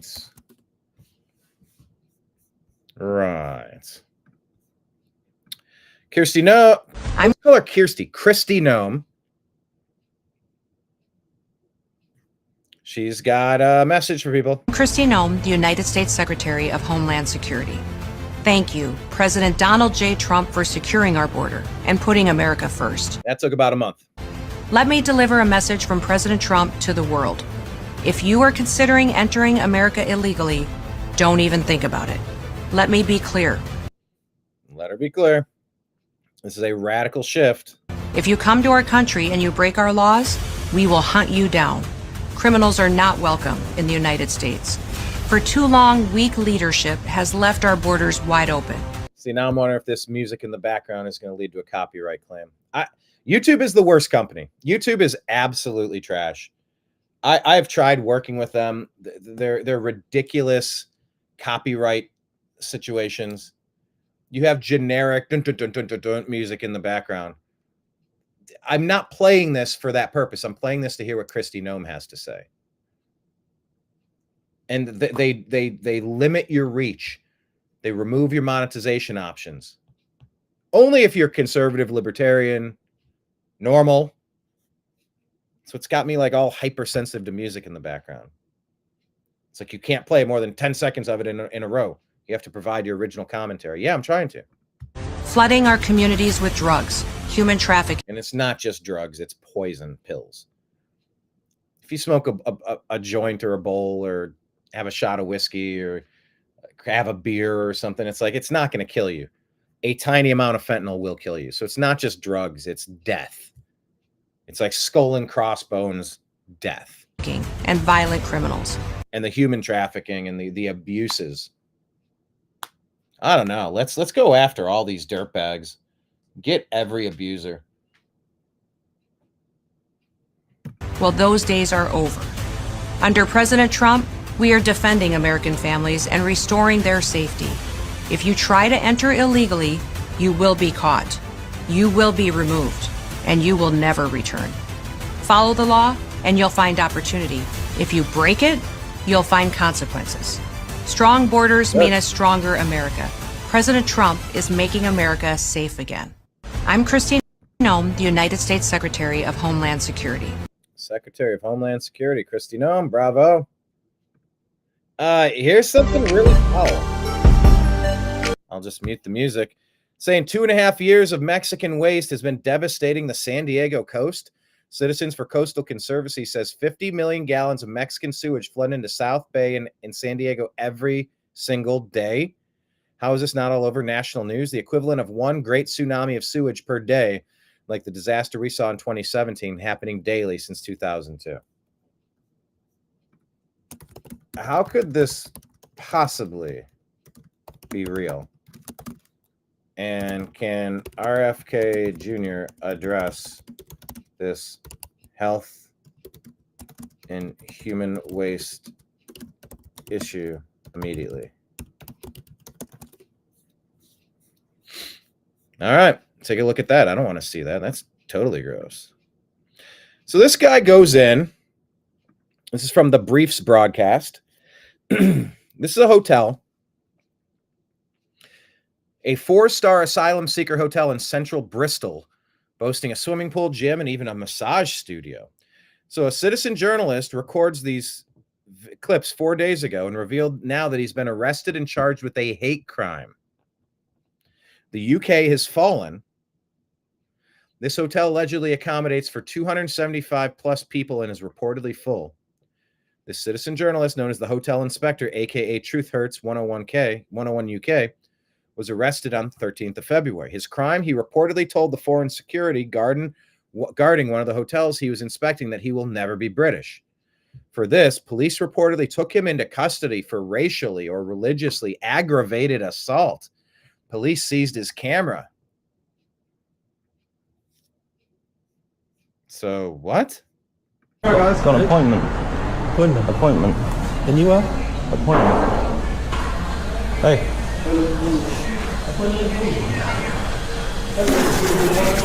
Oh, yeah. Hello, how are you? When are you opening back Sorry, up to you the cannot public? be here, my friend. This is a private property. You need Is to, it? you Sorry, need to can I leave. see And you you? cannot even film me here. See? What? Sorry. That is okay. illegal. Please, you need It's to- illegal? It's illegal. Is it? It's not allowed. Is it actually illegal? Can we just...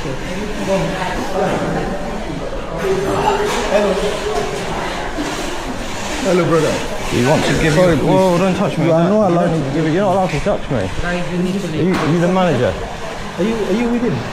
Yeah. You just come outside. Let's go outside. Yeah. It's nice and warm in here. It's cold outside. With due respect, let's step outside. Cold outside. With due respect, let's step outside. You gonna talk With due to me? respect.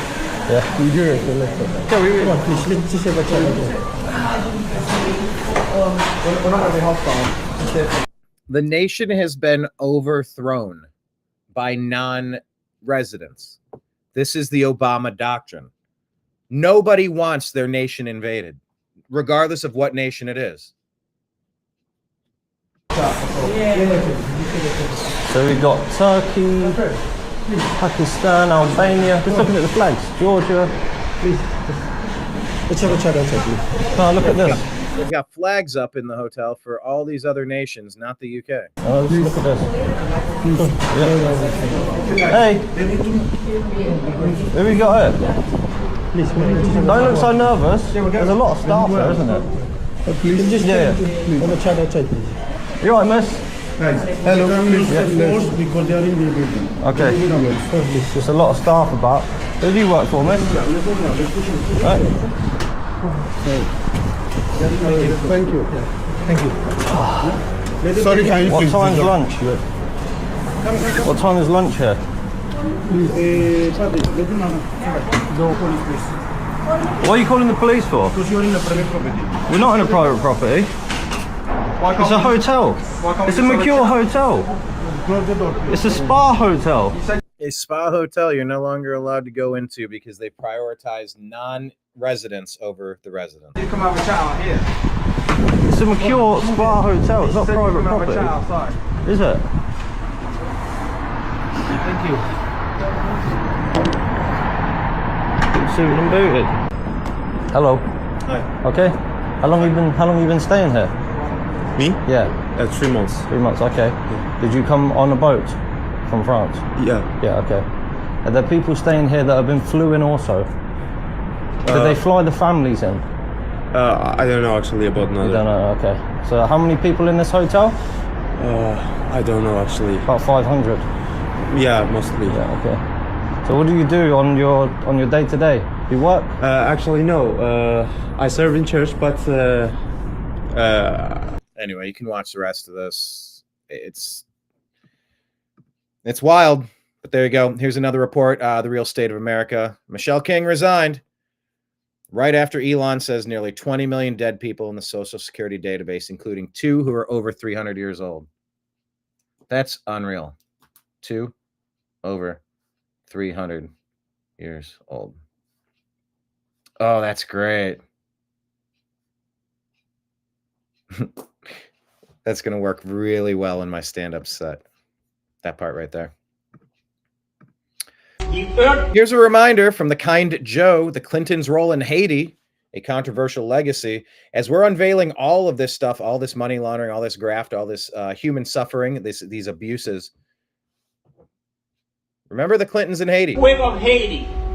Not only American taxpayers, but the whole world has given billions of dollars to the Clinton Foundation for the Haitians.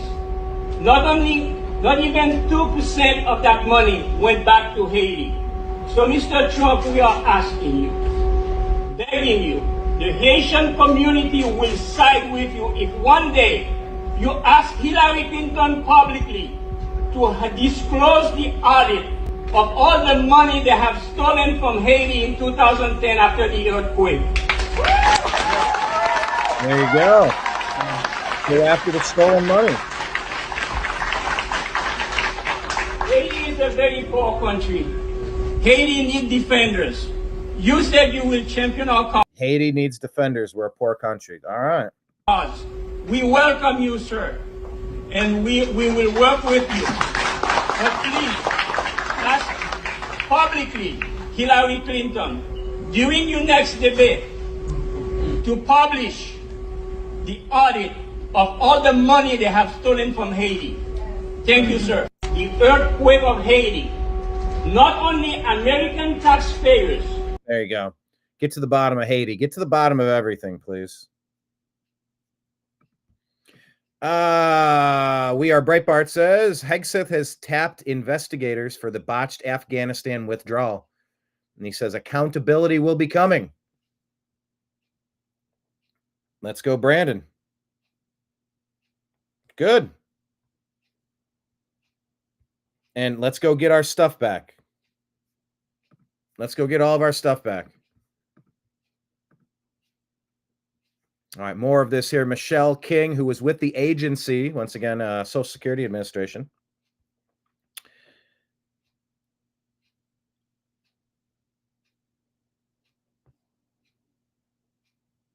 Has been with the agency since 1994 and then abruptly resigned. Time to investigate her. Since 1994, and she just got out of the way.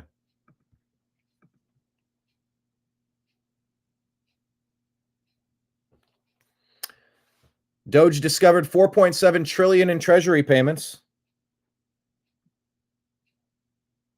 that were missing critical code, which makes trackability and traceability almost impossible. That's by design. Use of the TAS code now is now mandatory. Treasury Access Symbol, TAS, is an identification code linking the treasury payment to a budget line item. That's a standard financial process. In the federal government, the TAS field was optional for 4.7 trillion in payments and was often left blank, making traceability almost impossible. As of Saturday, this is now a required field, increasing insight into where the money's actually going. Thank you, U.S. Treasury, for doing great work. Yeah, but they want to check on your $600 eBay tchotchkes or go straight to jail. It's so stupid. Here, yeah, you want to think about this? $4.7 trillion from being untraceable from the U.S. Treasury. Here's a picture to put that into perspective. 1 million seconds is 12 days long. 1 million seconds is 12 days. That's a lot of seconds. It's a lot of days. 1 billion seconds, that's not just out to 1 year. That's 31 years. 1 trillion seconds, 31,000 years. These trillions become numbers you can't even fathom. And there's 36 trillion on our credit card. Where'd the money go? Democrats are protesting against Elon Musk's hostile takeover of the federal payment systems. Yeah, it's called an audit. And you're busted. Dems. Ms. Olson, do you have any evidence that confidential taxpayer data has actually been illegally accessed or illegally disclosed? Representative Beth Van Duyne.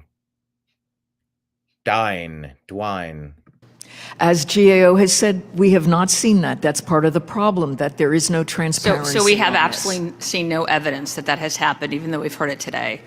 I Except personally for the have fact not that we seen actually had existing IRS policies that allowed security measures to fail, that prevented an employee from unauthorizing access and leaking the tax returns of Donald Trump and approximately 70. Yeah, remember when that was released, violating all sorts of laws because they were using lawfare as a weapon with the Obama doctrine to try to destroy anybody that got in the way of their money laundering? 6 other. This first month of President Trump's return to office has been an investigation. This has been laying out the crimes. And they're still delaying Kash Patel. When is Kash Patel going to get in charge of the FBI? Individuals way before we ever even saw Elon Musk take an interest in this. We do know that that happened. You know what? I know that IRS employees are trained from day one about But we do know. confidentiality. I'm going to return take my time information. back, Ms. Olson. I thank you very much. And if I may Ms. Olson, thank you continue. very much. But in stark contrast, Elon Musk's approach to this is about transparency. It's about open systems. And when we say transparency in government, it doesn't mean that allowing rogue employees to weaponize confidential records. It actually means creating systems where access is properly monitored, security logged, and justified with clear oversight. The IRS scandal demonstrates what happens when unaccountable bureaucrats control private citizen data with very little transparency or consequences. Musk's vision, by contrast, and he has been very clear about this, as is President Trump's vision, it represents a future where government efficiency is achieved through technological safeguards, open auditing mechanisms, and a commitment to individual privacy. Ms. Olson, do you have any evidence? So they're claiming all sorts of things that they can't prove. Confidential taxpayer data has been related. No. That's what the Democrats have done. And they love to tell other people, they love to project. They project what they're doing onto you. Carolyn Lovett setting the record straight on Doge. Been fighting fake news reporters all day long here in the Washington, D.C. swamp, who are trying to fearmonger the American people into believing that this administration is going after their hard-earned tax dollars and their hard-earned Social Security checks. So I want to set the record straight on your show tonight, Sean, and I'm very grateful for the opportunity to do so. President Trump has directed Elon Musk and the Doge team to identify fraud at the Social Security Administration. They haven't dug into the books yet, but they suspect that there are tens of millions of deceased people who are receiving fraudulent Social Security payments. And so their goal in going into the Social Security Administration is to identify three things. Number one, to identify duplicate payments and to end them. Number two, to payments that are going to deceased people who are no longer living and should no longer be receiving that money. And number three, to protect the integrity of this system for hardworking Americans who have been paying into it their entire lives. So rest assured to all of the people watching your show tonight, if you paid into the system, honestly, you will continue to receive your Social Security checks. Do not buy into the lies from the legacy fake news media who are trying to fear you and scare you into believing otherwise. This is what we've seen them do about President Trump for years with every promise that he has made. And he's going in there to protect your hard-earned money. That is the ultimate goal. There you go. Yeah, I got a clip coming up from Kat Timpf that really sums it up nicely. David Harris Jr. reporting, even Elon had no idea how bad TDS was until he witnessed it happen. I had this happen to me in 2017. It was the weirdest thing. When you become a symbol of a Trump supporter and somebody that, like, the way you're targeted, marginalized, blocked, maligned, it is a weird thing, the derangement syndrome that people get. It is really weird. I went through it right around the first term of Trump with a group that I was involved with, and it was very strange. I was obviously a Trump supporter, and I'm guessing that was probably the reason, some of the reason, most of the reason, half the reason. But it's really weird when you watch it happen. Sort of like, they call it like Trump derangement syndrome. And I don't, you don't realize how real this is until you can't reason with people. So like I was at a friend's birthday party in LA, just a birthday dinner, and it was like a nice, quiet dinner, and everyone was behaving normally. And I happened to mention, this is before the election, like a month or two before, I happened to mention the president's name. And it was like they got shot with a dart in the jugular that contained like methamphetamine and rabies, okay? And they're like, wow! And I'm like, what is wrong? Guys, like, you can't. Methamphetamine and rabies in a dart that's been shot into your jugular. That's a heck of a statement there. Can't have like a normal conversation. Yeah. And it's like they become completely irrational. Whole sort of. And I experienced that where I was unable to have rational conversations with some people that develop this derangement syndrome. It's the weirdest thing. Like I said before, I would try to talk to this group. It was my homeowners association and a former property man. It was bad. It was just a bad scene. Yeah, and it was definitely, I think they had a picture of Obama hanging on their wall, and I okay. And they viewed me as an extension of Trump, and she tried to weaponize the rest of the group against me to block everything. It was over the dumbest stuff. over things that weren't things. They were lies, mischaracterizations, misrepresentations. And it got to the point where I just said, you know, if I ever told the group, like, hey, it's going to be great weather for today's meeting, let's make sure that we have the doors open at the center. We'd show up at the meeting. People would come in with umbrellas and galoshes and rain jackets. Like, oh, it's so cold and wet out there.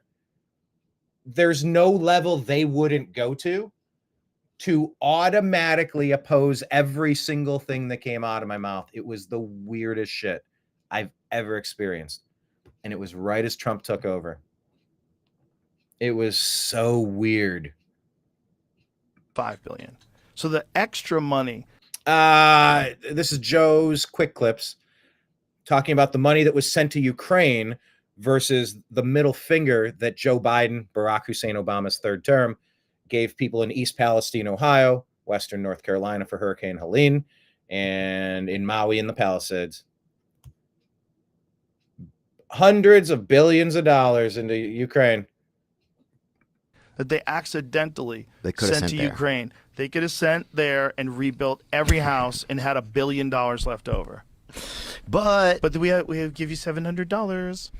Like, unreal. That's disgusting. That's disgusting. Like, if you want us to pretend that we're all on the same team, you got to treat us all like we're on the same team. You can't like be throwing all this money into Ukraine, and then there's places in America that suck, and you're not doing anything to help these folks. Like, yeah, that's it's just nuts. It's $5 billion. So the extra. Yeah. I'm saying the third Obama term with the Biden puppet was the biggest middle finger to Americans in American history. $700 payments. You're not going to rebuild these homes and rebuild these lives, but you're going to take hundreds of billions and give them to some country most people can't even point to on a map. Caroline Levitt on The Kind Joe talking about the Social Security overhaul being long overdue. These Social Security employees are digging into the books and going line by line because past administrations have refused to do this very time-consuming but necessary work. And I want to emphasize that these are Social Security political appointees. With every change of a new administration, you have new political appointees, just like me and my colleagues at the White House, who onboard to serve the elected president. That's called a democracy, and for far too long we've had a bureaucracy that has been running these agencies. And look at what has resulted in tens of billions of dollars in waste, fraud, and abuse every single year that we know of. And so these Doge employees, that's just what we know of so far. In month number 1. Good Lord. The Congress should not be able to have benefits, pay, unless they balance the budget. It makes you feel like you're living inside of a cuckoo clock. Social Security employees are onboarding as Social Security Administration employees, political appointees, and they have every right to administer President Trump's agenda, and that's their main focus with this effort, not just at Social Security, but of course at every agency, as you know. President Trump has tasked Elon Musk with administering his America First agenda. That's funny, Kenneth. What's up, Kenneth? He said, no, we didn't have a democracy. We had a demockery. That's pretty good. This is the quote I was starting to come up with here. Kat Timpf summing up the freak out over Doge versus what you should really be freaked out about. I think it'd be one thing to maybe criticize Elon Musk or criticize Doge, but to only do that and criticize the way in which maybe Elon talks about the fraud or uncovers the fraud and the waste, and not the waste and fraud itself, reminds me of the guy where if you confront him about you're cheating on me, here's the evidence, and he goes, you went through my phone. How am I supposed to be with you if you can't trust me? That is so true. Like, and your reaction to it becomes the conversation. Right. It's like, can we not talk about what was found? Yes. Yeah. Apparently not. It's the exact same thing, because you think if you find to have some issue. KM Rockwell says it's called gaslighting, and the Dems are professionals at it. With the way it was, but there's no mention from some of these people about what was found, which should bother you. I think it would be one thing. Yeah, it should bother everybody. All right. Having worked with the CPS system a little bit when I was on the, I don't know, I say I was fostering my neighbor kid. I don't know, for maybe half a year or something, so that he could finish up at elementary school, a 10-year-old. God, that was a long time ago. But yeah, Child Protective Services. Wow. You want to talk about a program that needs a revamp and needs an audit and needs oversight? Oh my Lord. The process I had to go through to just try to help this kid was beyond wacky. Hey guys, have you heard? Doge is going after CPS and the United States foster care system next. Yep. If you're making money on these kids illegally, if you're using and abusing and frauding, he's coming for you. He's fixing to find out the truth, the real truth about what is happening to these children. This just keeps getting better and better. Everything that we ask for, he is delivering. I am so excited. That whole system needs an overhaul, and with 30 million people, unaccompanied minors, it's human trafficking, slave labor, SA, it's child abuse. There's just so much that has to be cleaned up now from 16 years of the Obama doctrine poisoning this country, poisoning the minds of the media, poisoning the minds of academia, poisoning the minds of kids. So much needs to be reversed right now. This is absolutely huge. Huge. To me, it's almost as big. No, not almost. It is as big as the IRS. So actually probably even more so important because of the children involved. So yeah, I'm pretty excited too. Let's audit everything, audit all of the things. Yeah, there's Cat Tim's just saying to only criticize how Doge is finding the fraud and not the waste and fraud itself. Reminds me of the guy you caught cheating and confront with the evidence says, you went through my freaking phone? And they turn the issue into something else. Got to mute the music, but will this be Tom Hanks when the Epstein list is released? Hanks sure is acting like somebody who got caught up in the spider web, isn't he? We'll see. How about this topic here? Sonny the Farmer, this is interesting. Property taxes. Stop legalized plunder. I built and paid for my house by the age of 25. Every 3 years, I pay property taxes equivalent to the original cost of my house. It takes 50% of my Social Security check to pay my property tax. Make it make sense. This isn't an American concept that needs to continue. That's wild. Are you renting your land or do you live on your land? I met these guys at the 2016 RNC. Used to listen to them every day when I lived in Los Angeles. And this is John Cobalt at KFI AM 640, more stimulating talk radio. We have three examples I keep repeating. We know billions in high-speed rail money disappeared. We have no rail. We know, Newsom said, $24 billion in state homeless money disappeared. We have more homeless than ever. Same thing in LA County, billions of dollars, more homeless than ever. And nobody can say where all the homeless billions went because they stole it. It has to be that, right? What would be the other reason? If I'm wrong, what's the other reason? The $50 billion in COVID money for unemployment disappeared. They'll admit that went overseas to fraudsters. But how many people within the agency were connected to these fraudsters? Yep. So I think what we have a middle-class, white-collar criminal element that works in these bureaucracies who want to be rich, and they all collectively figured out how to be rich and leave little to no evidence behind.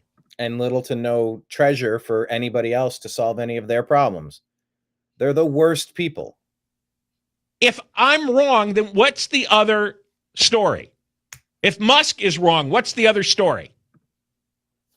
He's looking at people worth tens of millions of dollars who make a couple of $100,000. So how'd they get there? How do you get from A to B? I mean, what's that investment? I want to know that. I don't think there's an investment. I think they steer the money to mystery nonprofit charities. Just for starters, there's probably 1,500 ways that they do it. But that's what I think is really common. There's got to be going on here in L.A. It's got to be going on in Sacramento. Because if it isn't, then what's the explanation? There's got to be an explanation. I don't think any of this went for homeless. Otherwise, we wouldn't have more and more and more and more. Something would have worked, right? You would have gotten somebody off drugs. Somebody would have gotten treated for the mental illness. Somebody would have ended up in a shelter and made its way. No, but they don't. They increase the number of people on the streets. How do you do that? It's like a magic trick. Remember, we have... Yeah, it's a magic trick. It's the bad kind of magic trick. This reporting from Fox News saying that Doge has slashed a whopping $370 million at the education department in just 48 hours. Cool story, but aren't we just going to close that whole department anyway? All right, we'll see. All right, this is for the Kind Joe. I don't know. I just started following this, and I'm seeing a lot of interesting stories here. Rand Paul telling Elon Musk and Doge to check the gold in Fort Knox. Doge has been auditing everything. Senator Rand Paul over the weekend sounded the alarm that the United States has more gold bars than any other country, and it's all being stored at Fort Knox. But yet it hasn't been audited since 1974. So he calls on Elon and says, hey, if you don't audit something since 1974,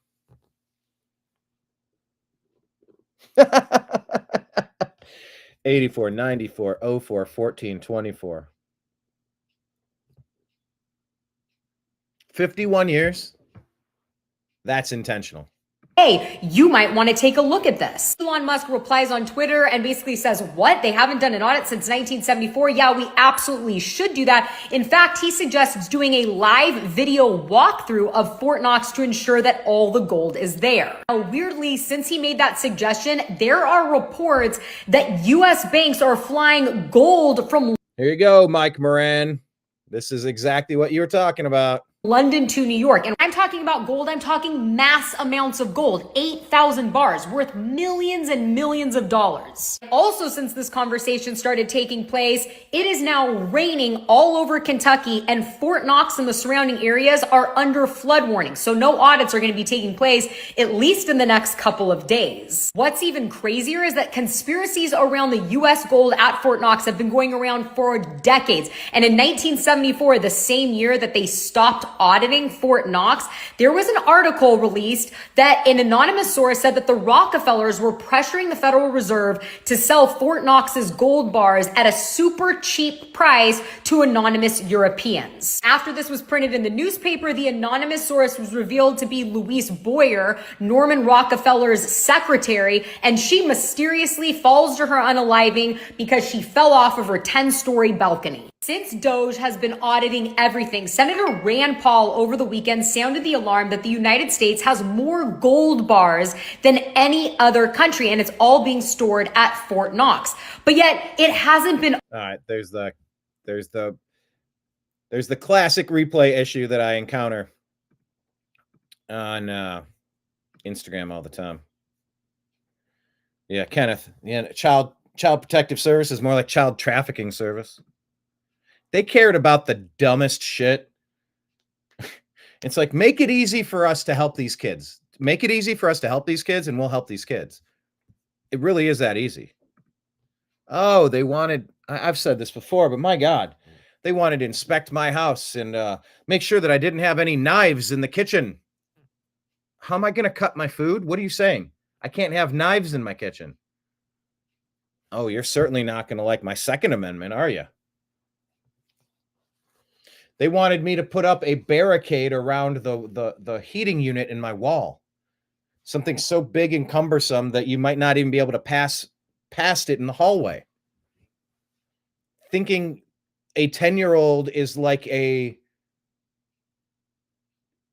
What age do babies start crawling? A 6-month-old baby that's going to crawl onto something hot and stay there and burn themselves or something?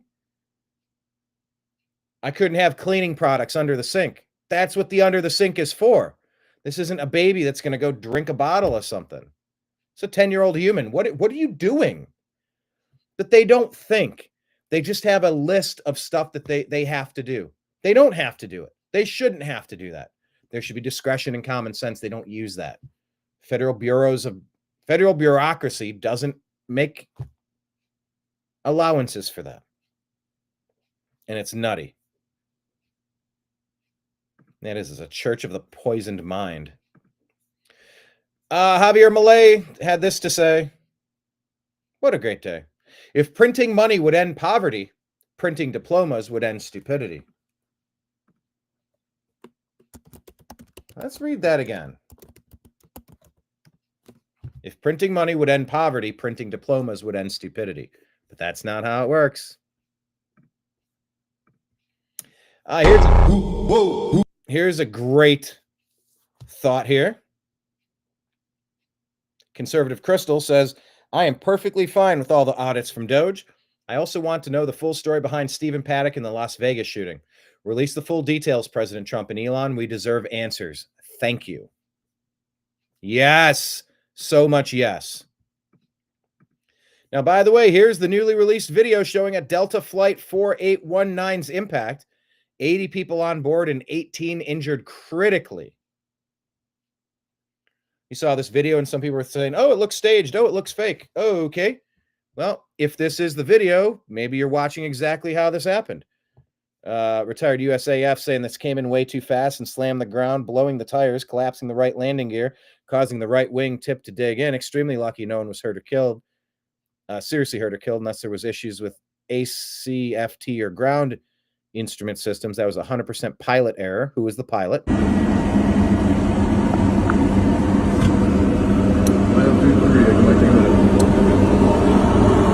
Oh, fuck. Oh, fuck. Oh, no. Dude. Tower, you're seeing this airplane just crash into 3. Oh, my God. Oh, my God. Do that one more time. Yikes.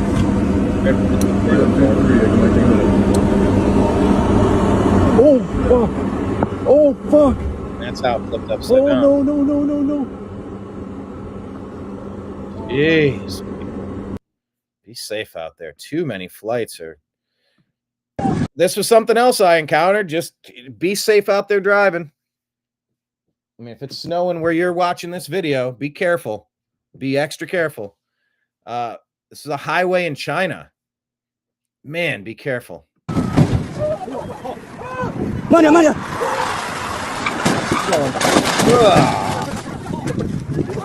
Full speed and hit the ice and fly. God. Money. Oh, man. Oh, God.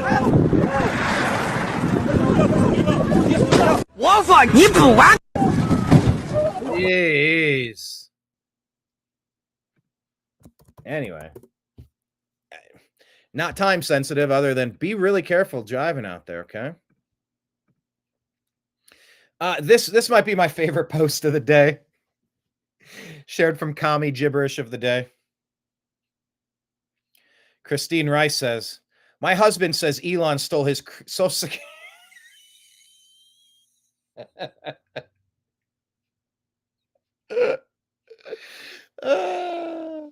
This is so good. I've been laughing at this. Maybe it's post of the day.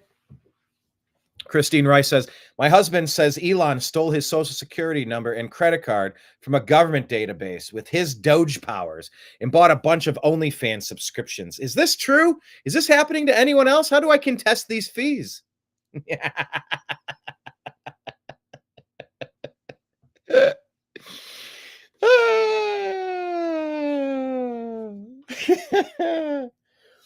I might take this concept and rework it for my stand-up skit today. I think it's one of the funniest things I've seen in a long time. Commie gibberish of the day. Here's some comments here. President Trump made a promise to end the war in Ukraine, and guess what? He's keeping it. This being shared from Snowflake Tears. Yes, they say this is the war that should have never started. President Trump promising to end it, and he's keeping it. So here's National Security Advisor Mike Waltz.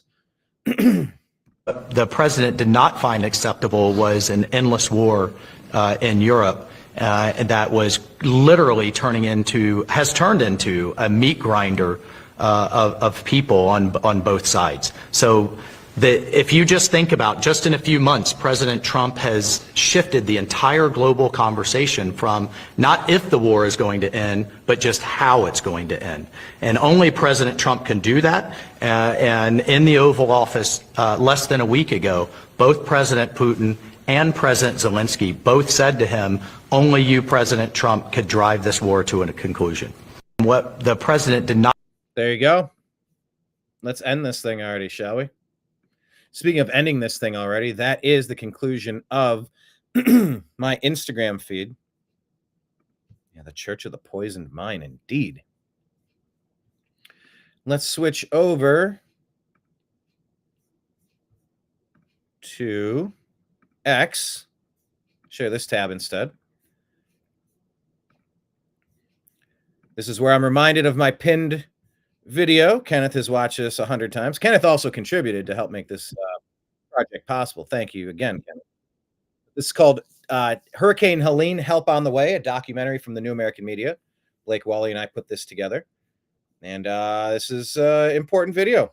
Take a look. I'll play the first 40 seconds just to advertise the video for you. Hope you will watch it. How do I full screen it? None of these. There's the full screen. Here we go.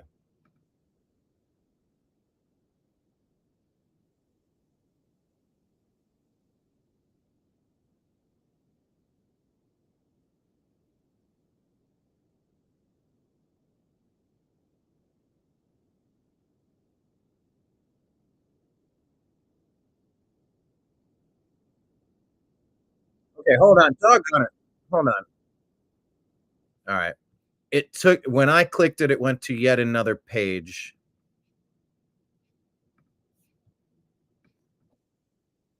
There we go. There was no notifications going to your phone, like an Amber Alert, like evacuate. I get alerts from Denny's. There actually was a bunch of houses right here that are here now. You can see, look how big the river is, like the riverbed. Holy, look at this Dollar General, bro.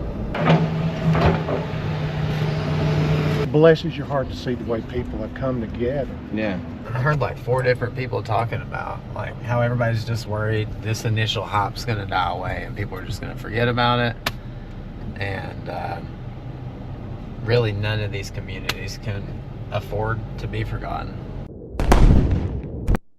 So actually, that's a good reminder. I will share this on Truth Social. I will share this on X right now. Please like this. Please share this. It's a good documentary. Hang on. Did the debt clock now start including a Doge clock of money saved?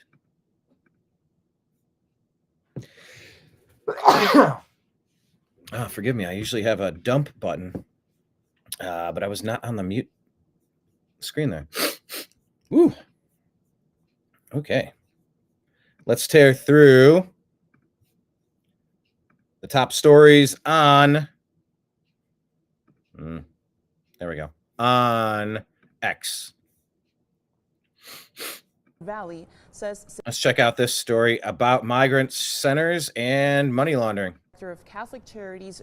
Catholic Charities, again, Catholic Charities behind this mess. What a shame.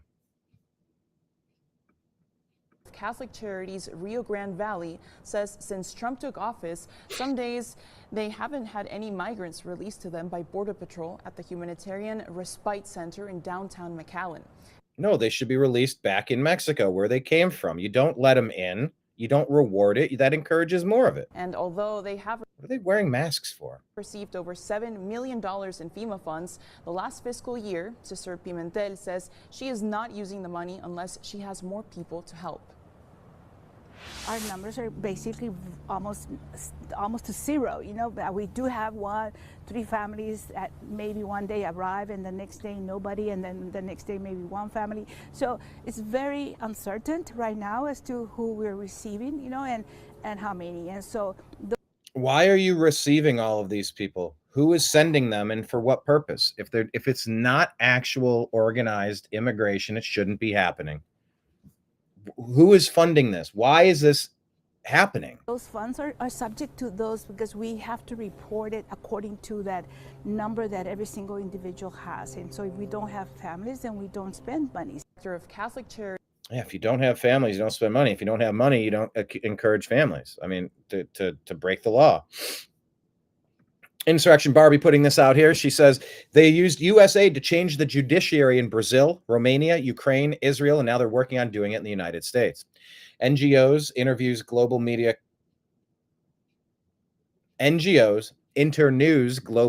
cartel, the ABA, street protests. It's all intrinsically linked. Norm Eisen literally wrote the book on this called The Democracy Playbook, Preventing and Reversing Democrat Backsliding.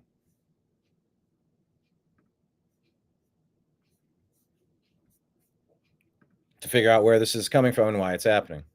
Randy Quaid had something to say. He said, Tom Hanks, you're going viral for using comedy as a weapon to maliciously slander good people who support our president. You need to pull your head out of Kamala's ass and take a hard look at your business manager, Warren Grant.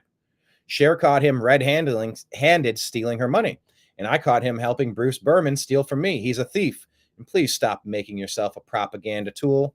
No one is laughing. Once again, there's this clip of the jet crashing. Oh, fuck. Oh, fuck. Oh, no, no, no, no, no. Meh. Crazy. So if those. All right. So this segment is Stephen Miller confirming foreign fraud rings and how they've been stealing from the United States. Let's go. Make America great again. Plans to do so if those records are obtained. Well, as we know, there's a massive amount of fraud in this country. You have, for example, foreign fraud rings. These are foreign nationals who come into the United States. They use fake Social Security numbers. They use fake identities to steal billions in taxpayer benefits. There's no way to know until DOJ gains full access exactly how much money we're talking about. But over a 10-year normal budget window, you could be talking about saving over $1 trillion by clamping down on massive fraud in our tax and entitlement systems, including, again, those carried out by organized fraud and theft rings. A very important point in all this is to understand that DOJ are subordinate staffers of the federal government. They are political appointees, just like me, just like everyone else in the White House, that serve and answer to the president. So we're not talking about an outside private entity. We're talking about the existing federal staff of the federal government performing their statutory and constitutional duty. There you go. Here's an interesting flashback you can watch. I'm not going to play it, but this is Oliver Stone and Vladimir Putin discussing the Russian collusion hoax. Oliver Stone says the Steele dossier paid for by Hillary Clinton came from strange sources. Yeah, Perkins Coie. They went out of their way. The CIA, John Brennan, Clapper, and the FBI, Comey, to prevent Trump from taking office. Putin says it was an attempted overthrow of the United States government. Democrats use administrative resources to their advantage, and it's still happening. And then remember, they spied on and tried to destroy Tucker Carlson, and he's a journalist. Here you go. John Oliver's lost his mind. Did he ever have it? Incredibly, it has been less than a month since Trump's inauguration, but it already feels like an eternity. In just the past 4 weeks, he's pardoned or commuted the sentences of January 6th rioters, withdrew the U.S. from... Let me say, though, bless you, and I'll give you kudos for calling them January 6th rioters. If stacks of Oath Keepers had shown up armed and started taking down portions of the Capitol, and they were flanked with other people that were participating in an overthrow, you could call it an insurrection. But it was stupid. Anyone that's used the word insurrection, I'm sorry, it's been one of the stupidest things you could have said for the past decade. It was a mostly peaceful protest, and then some people did some things. Calling it a riot is fair, but it was a gathering, and most of the escalation, the one person shot, was an unarmed single veteran mother. Yeah, and I actually interviewed her mom outside of the January 6th gulag. It's on Rumble and YouTube. Ashley Babbitt. Peaceful gatherers, peaceful protesters were shot with pepper balls and explosive devices. You see that one video of the guy's cheek blown apart? Like, violent actions were escalated from the other people, not from a lot of these peaceful people. A lot of people that just walked inside, took pictures, didn't cause any harm to anybody, got wrapped up in something that was blown into something it never was. So I'm going to give credit to Captain John Oliver here. At least he just called it a riot. That's fair. He's pardoned or commuted the sentences of January 6th rioters, withdrew the U.S. from both the Paris Accords and the WHO. And yeah, withdrawing from the WHO, who's been lying to us incessantly. That's deserved. Withdrawing from the Paris climate, the Green New scam, money laundering. Perfect. I appreciate that too. Plans to take over Gaza. Plans to take over Gaza. That's also connected with the plan to stop the fighting over there, but I get what you're doing. From both the Paris Accords and the WHO, announced plans to take over Gaza, issued an executive order trying to undo birthright citizenship. Birthright citizenship, as I said, this needs a Supreme Court ruling. Most respected legal scholars say that that was a provision explicitly put in as a carve-out, a caveat for slaves who became citizens. Not for birth tourism and not for illegal alien invaders to jump in, sneak in, have a kid, and go, ha-ha, he's an American now, it's an anchor baby. Put that to the Supreme Court and see what they have to say. Plans to take over Gaza, issued an executive order trying to undo birthright citizenship, blamed the fatal D.C. plane crash on DEI, renamed the Gulf of Mexico the Gulf of America. Yeah, the Gulf of America, that's a much better term. Renamed the Gulf of Mexico the Gulf of America, responded to fires in LA County by releasing billions of gallons of water to California's Central Valley 150 miles away, replaced a... Yeah, 150 miles away, you put a straw and you run that water. You use that water. You build the infrastructure. You figure it out. You build the cisterns. You build the dams. You build the reservoirs. You fill them. And then you get tankers. You build some more infrastructure. You reroute and you use the water that you have, of course. Man, he's saying that like it's a bad thing or a weird thing. Central Valley, 150 miles away, replaced a 4-star general with the host of Fox and Friends as Secretary of Defense, and the 4-star general, you're talking about the general that went AWOL to have a surgery. He was incapacitated and didn't tell anybody. You're talking about this guy. Yeah, that's an upgrade. The host of Fox and Friends as Secretary of Defense, and announced 25% tariffs on Canada and Mexico. Yeah, our two neighbors who are not taking border security seriously. Yeah, it's time that they take it seriously. Absolutely. Move prompting Canadians to do this. Incredibly, it has been less than a month. Yeah. Anyway.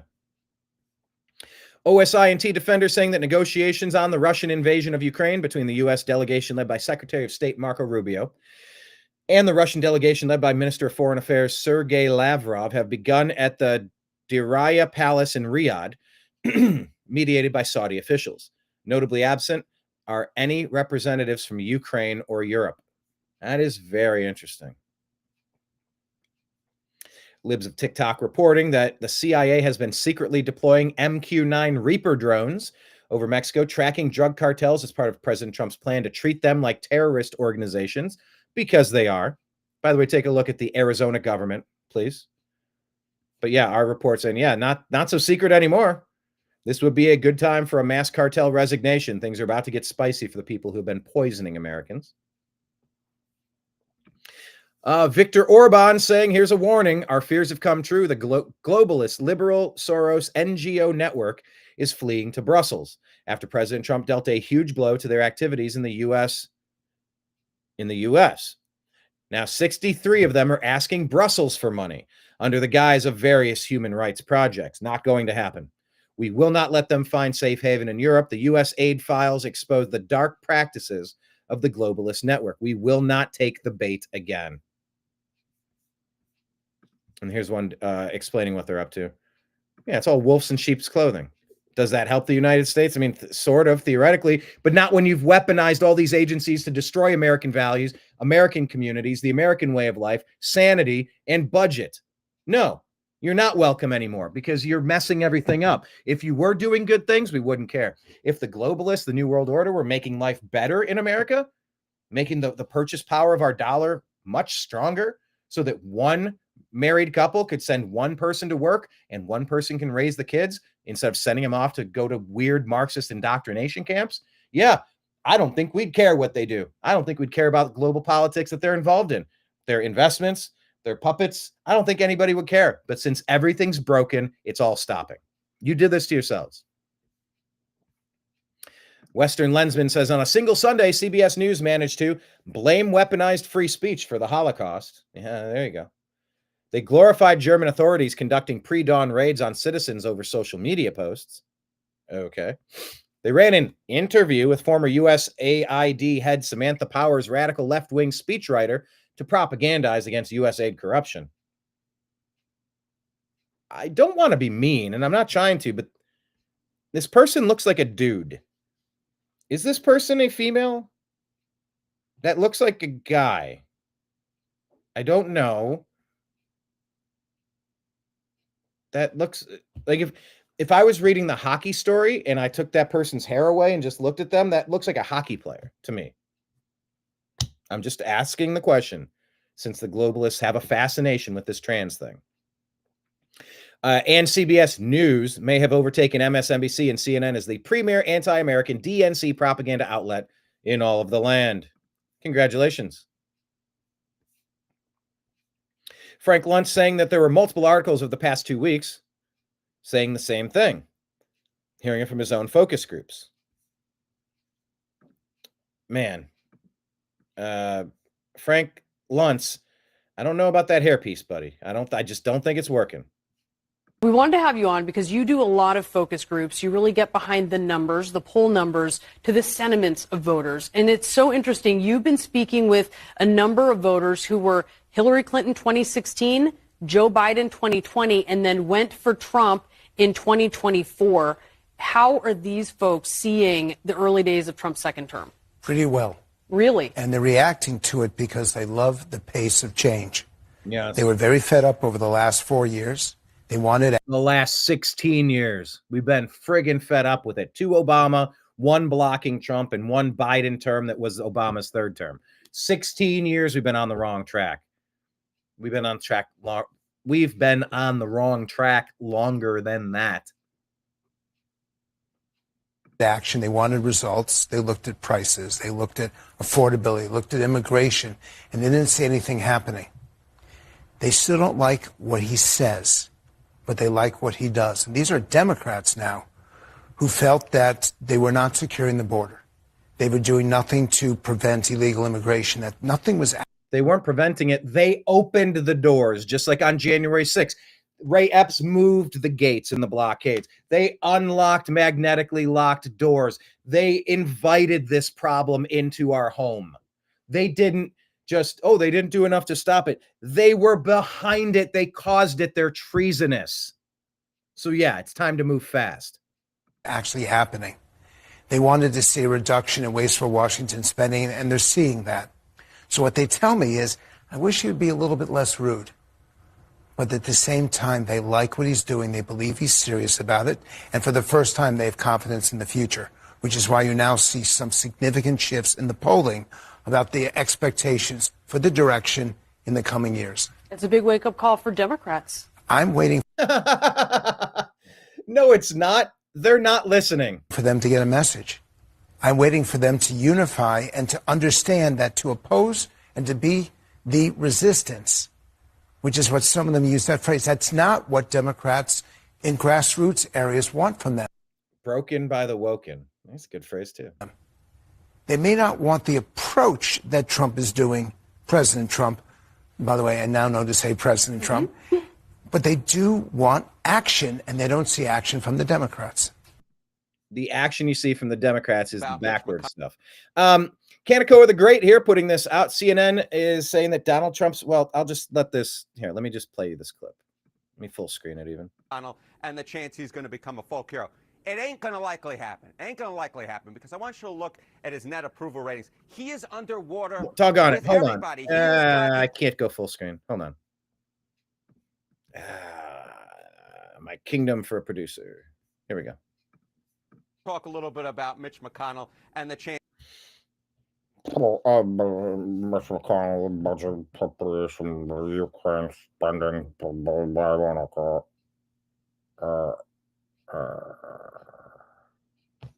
He's going to become a folk hero.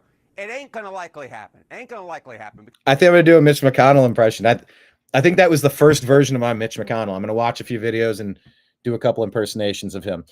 The premise of my joke at my next stand-up routine is going to be that there are two individuals that have been identified as being more than 300 years old who are collecting Social Security after this latest Doge audit. And I'm going to make those two individuals Joe Biden.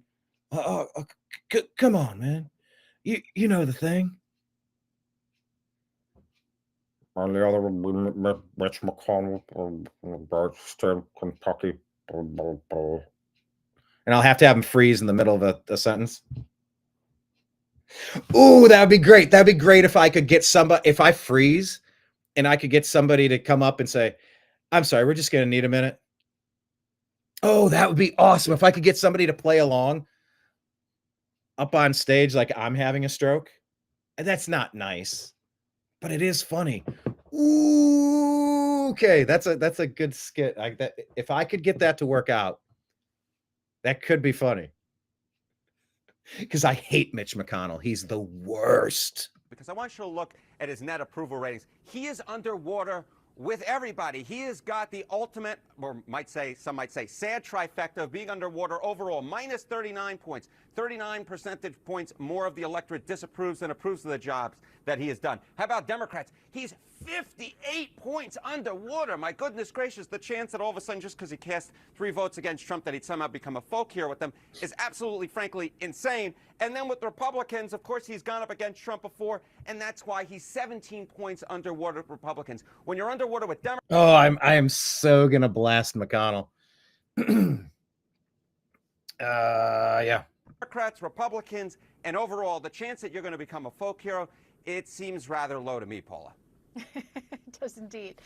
All right. Of course, the next question is, how does his popularity compare with that of President Trump? Yeah, so, I think Donald Trump will like these numbers. All right, so let's take a look. This is the net approval rating I got overall and I got with Republicans. Look how much higher Donald Trump is overall versus Mitch McConnell. Look at that. Trump is on the positive side of the ledger at +3. Mitch McConnell, of course, underwater overall at -39. So Trump is 42 points higher than Mitch McConnell is overall. Among Republicans, of course, Donald Trump very popular there with a +82 point net approval rating.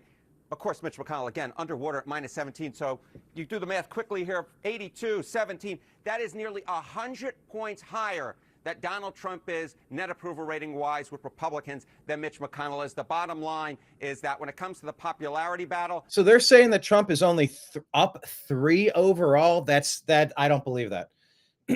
He won by more than that. Or slightly around there. And he's been having the best month of politics you've ever seen. He's up 82 favorability. Only 18% of the GOP members can't support him still in the never Trump camp, like some of my friends. Ugh, what a terrible take. Donald Trump comes out way, way, way ahead. Yeah, but he should be way, way, way higher than that. Of Mitch McConnell. Okay, but Dude has an interesting way of speaking. is this just a problem with majority leaders? Is this like a heavy is the head situation? I mean, put this into historical context. Where does he stack up against other majority leaders? No, McConnell's the worst, and he should have been gone a long time ago. And he's actively committing treasonous acts and getting in the way of the agenda that the American people want. McConnell is the worst. Yeah, I always like going through the history books, right? I love spreadsheets. I love history books. So let's go take a look through the history books. We'll take a look at the net popularity ratings of GOP Senate leaders, their final ratings as majority leaders. Take a look here. Mitch McConnell, again, underwater at minus 39 points. How about his predecessor, Dr. Bill Frist from the great state of Tennessee? He was underwater, too, but he was only at minus 8 points. Trent Lott was at plus 5 points from the great state of Mississippi. And, of course, Bob Dole from the great state of Kansas. He was above water as well at plus 6 points. So the bottom line is Mitch McConnell, a historical anomaly when it comes to Republican leaders. He is far, far, far more underwater than any of the past GOP leaders over the last 40 years, Paula. Yeah, McConnell is just the worst, everybody. The architect has a few ideas. Sounds kind of good. Agree or disagree? The solution is to make public service a lot less attractive to the criminal scumbags. Number 1, term limits. Number 2, no lifetime pension. Number 3, cut salaries by 75%. 4, severe punishment for corruption. How about this one? Jonathan Turley here. He's written about the Biden family's corruption for decades. Influence peddling has always been the favorite form of corruption in D.C., but this city has never seen the likes of the Biden family. Click on that and see the thread. J.D. Vance was making some nice statements here saying raiding homes over insults online is Orwellian, and everyone in Europe and the U.S. must reject this lunacy. Doge has axed over $370 million in DEI funding from education budget in 48 hours. In a swift 2-day operation, Doge terminated 70 DEI training grants, totaling $373 million. Doge's actions echo their recent announcement of slashing 89 Department of Energy contracts worth $881 million, including over $100 million in DEI grants. This comes on the heels of the Education Department's stern warning to all 50 states to ditch DEI policies within 14 days or lose federal funding, citing the illegality of racial discrimination under Supreme Court precedent. Bravo. Bravo. Yeah, Kristi Noem prosecuting everyone involving the leaking of ICE immigration raid. Yeah. This was interesting. Ali Daza says, it's a shame that MAGA Republicans and freedom-loving Democrats can't see that there's a clear path to working together for the benefit of us all. No need for the us versus them mentality. All right, on the surface, that makes sense. I can respect that. However, our reply was, can you point us in the direction of the top 10 freedom-loving Democrats? We have not seen many of those in about 25 years. So, yeah. Smith & Wesson here from a couple months ago, just a reminder, they tried to adhere to Facebook's ever-changing community guidelines on firearms, and they had their account suspended indefinitely. And our reply is just that there's nothing wrong with weapons. Weapons keep good people safe from bad people. Why is Meta discriminating against a company that protects our Second Amendment rights? Check this out. I don't even know what... It's got music. I gotta mute the music. Look at this thing spinning and flipping and shooting and whiling and dialing. Not even entirely certain. It looks like a menorah, actually. Kind of wild. Here's something interesting. Black Suit says, what happened to all the pre-printed signs we normally see at a protest like this? Could it be that the funding dried up? Is this a side benefit of shutting down U.S. aid? Look at this. Here's Robble, Robble, Robble.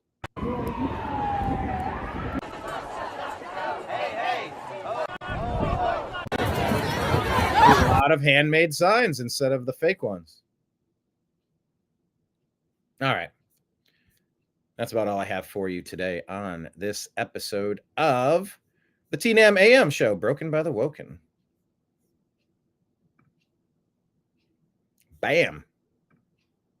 All right, everybody. Thank you for joining me today Like I said, we are on all of the platforms, and we cordially invite you to link in with us. TNAM and TNAM chat on Signal and Telegram. Patreon.com/The New American Media if you want to support us. Venmo at Brian Engelman. PayPal at Fuzz Installment. Cash App $ Brian Engelman. We're on X at American_media_. Facebook and Instagram, The New American Media. Truth Social, Rumble, and YouTube, The New American Media. And of course, the Agree to Disagree show on Spotify podcasts, Apple as well. I'm going to wrap it for now. Thank you for joining me on today's journey. Yes, I have the music and I have the device. I just have to plug it in. I was going to 2 days ago, and then 2 issues came up. Music is on its way. Kenneth sent me a playlist for life, and I'm eager to listen to all this music. Coming soon. Super excited. Thank you again for that. Appreciate every one of you for linking up with us. Share our content. Comment, like, subscribe. Maybe copy and send something to 5 of your smartest friends and go, hey, there's this other show, you guys. If you're not checking it out, you should check it out. Word of mouth, it all helps. So we'll be back probably trying for tomorrow. And we'll talk to you soon. Bless you as well, Kenneth. Appreciate you. Appreciate everybody else out there. What do I say? I usually just say to the audience, I appreciate you. I love you. And we'll talk to you again soon. Maybe with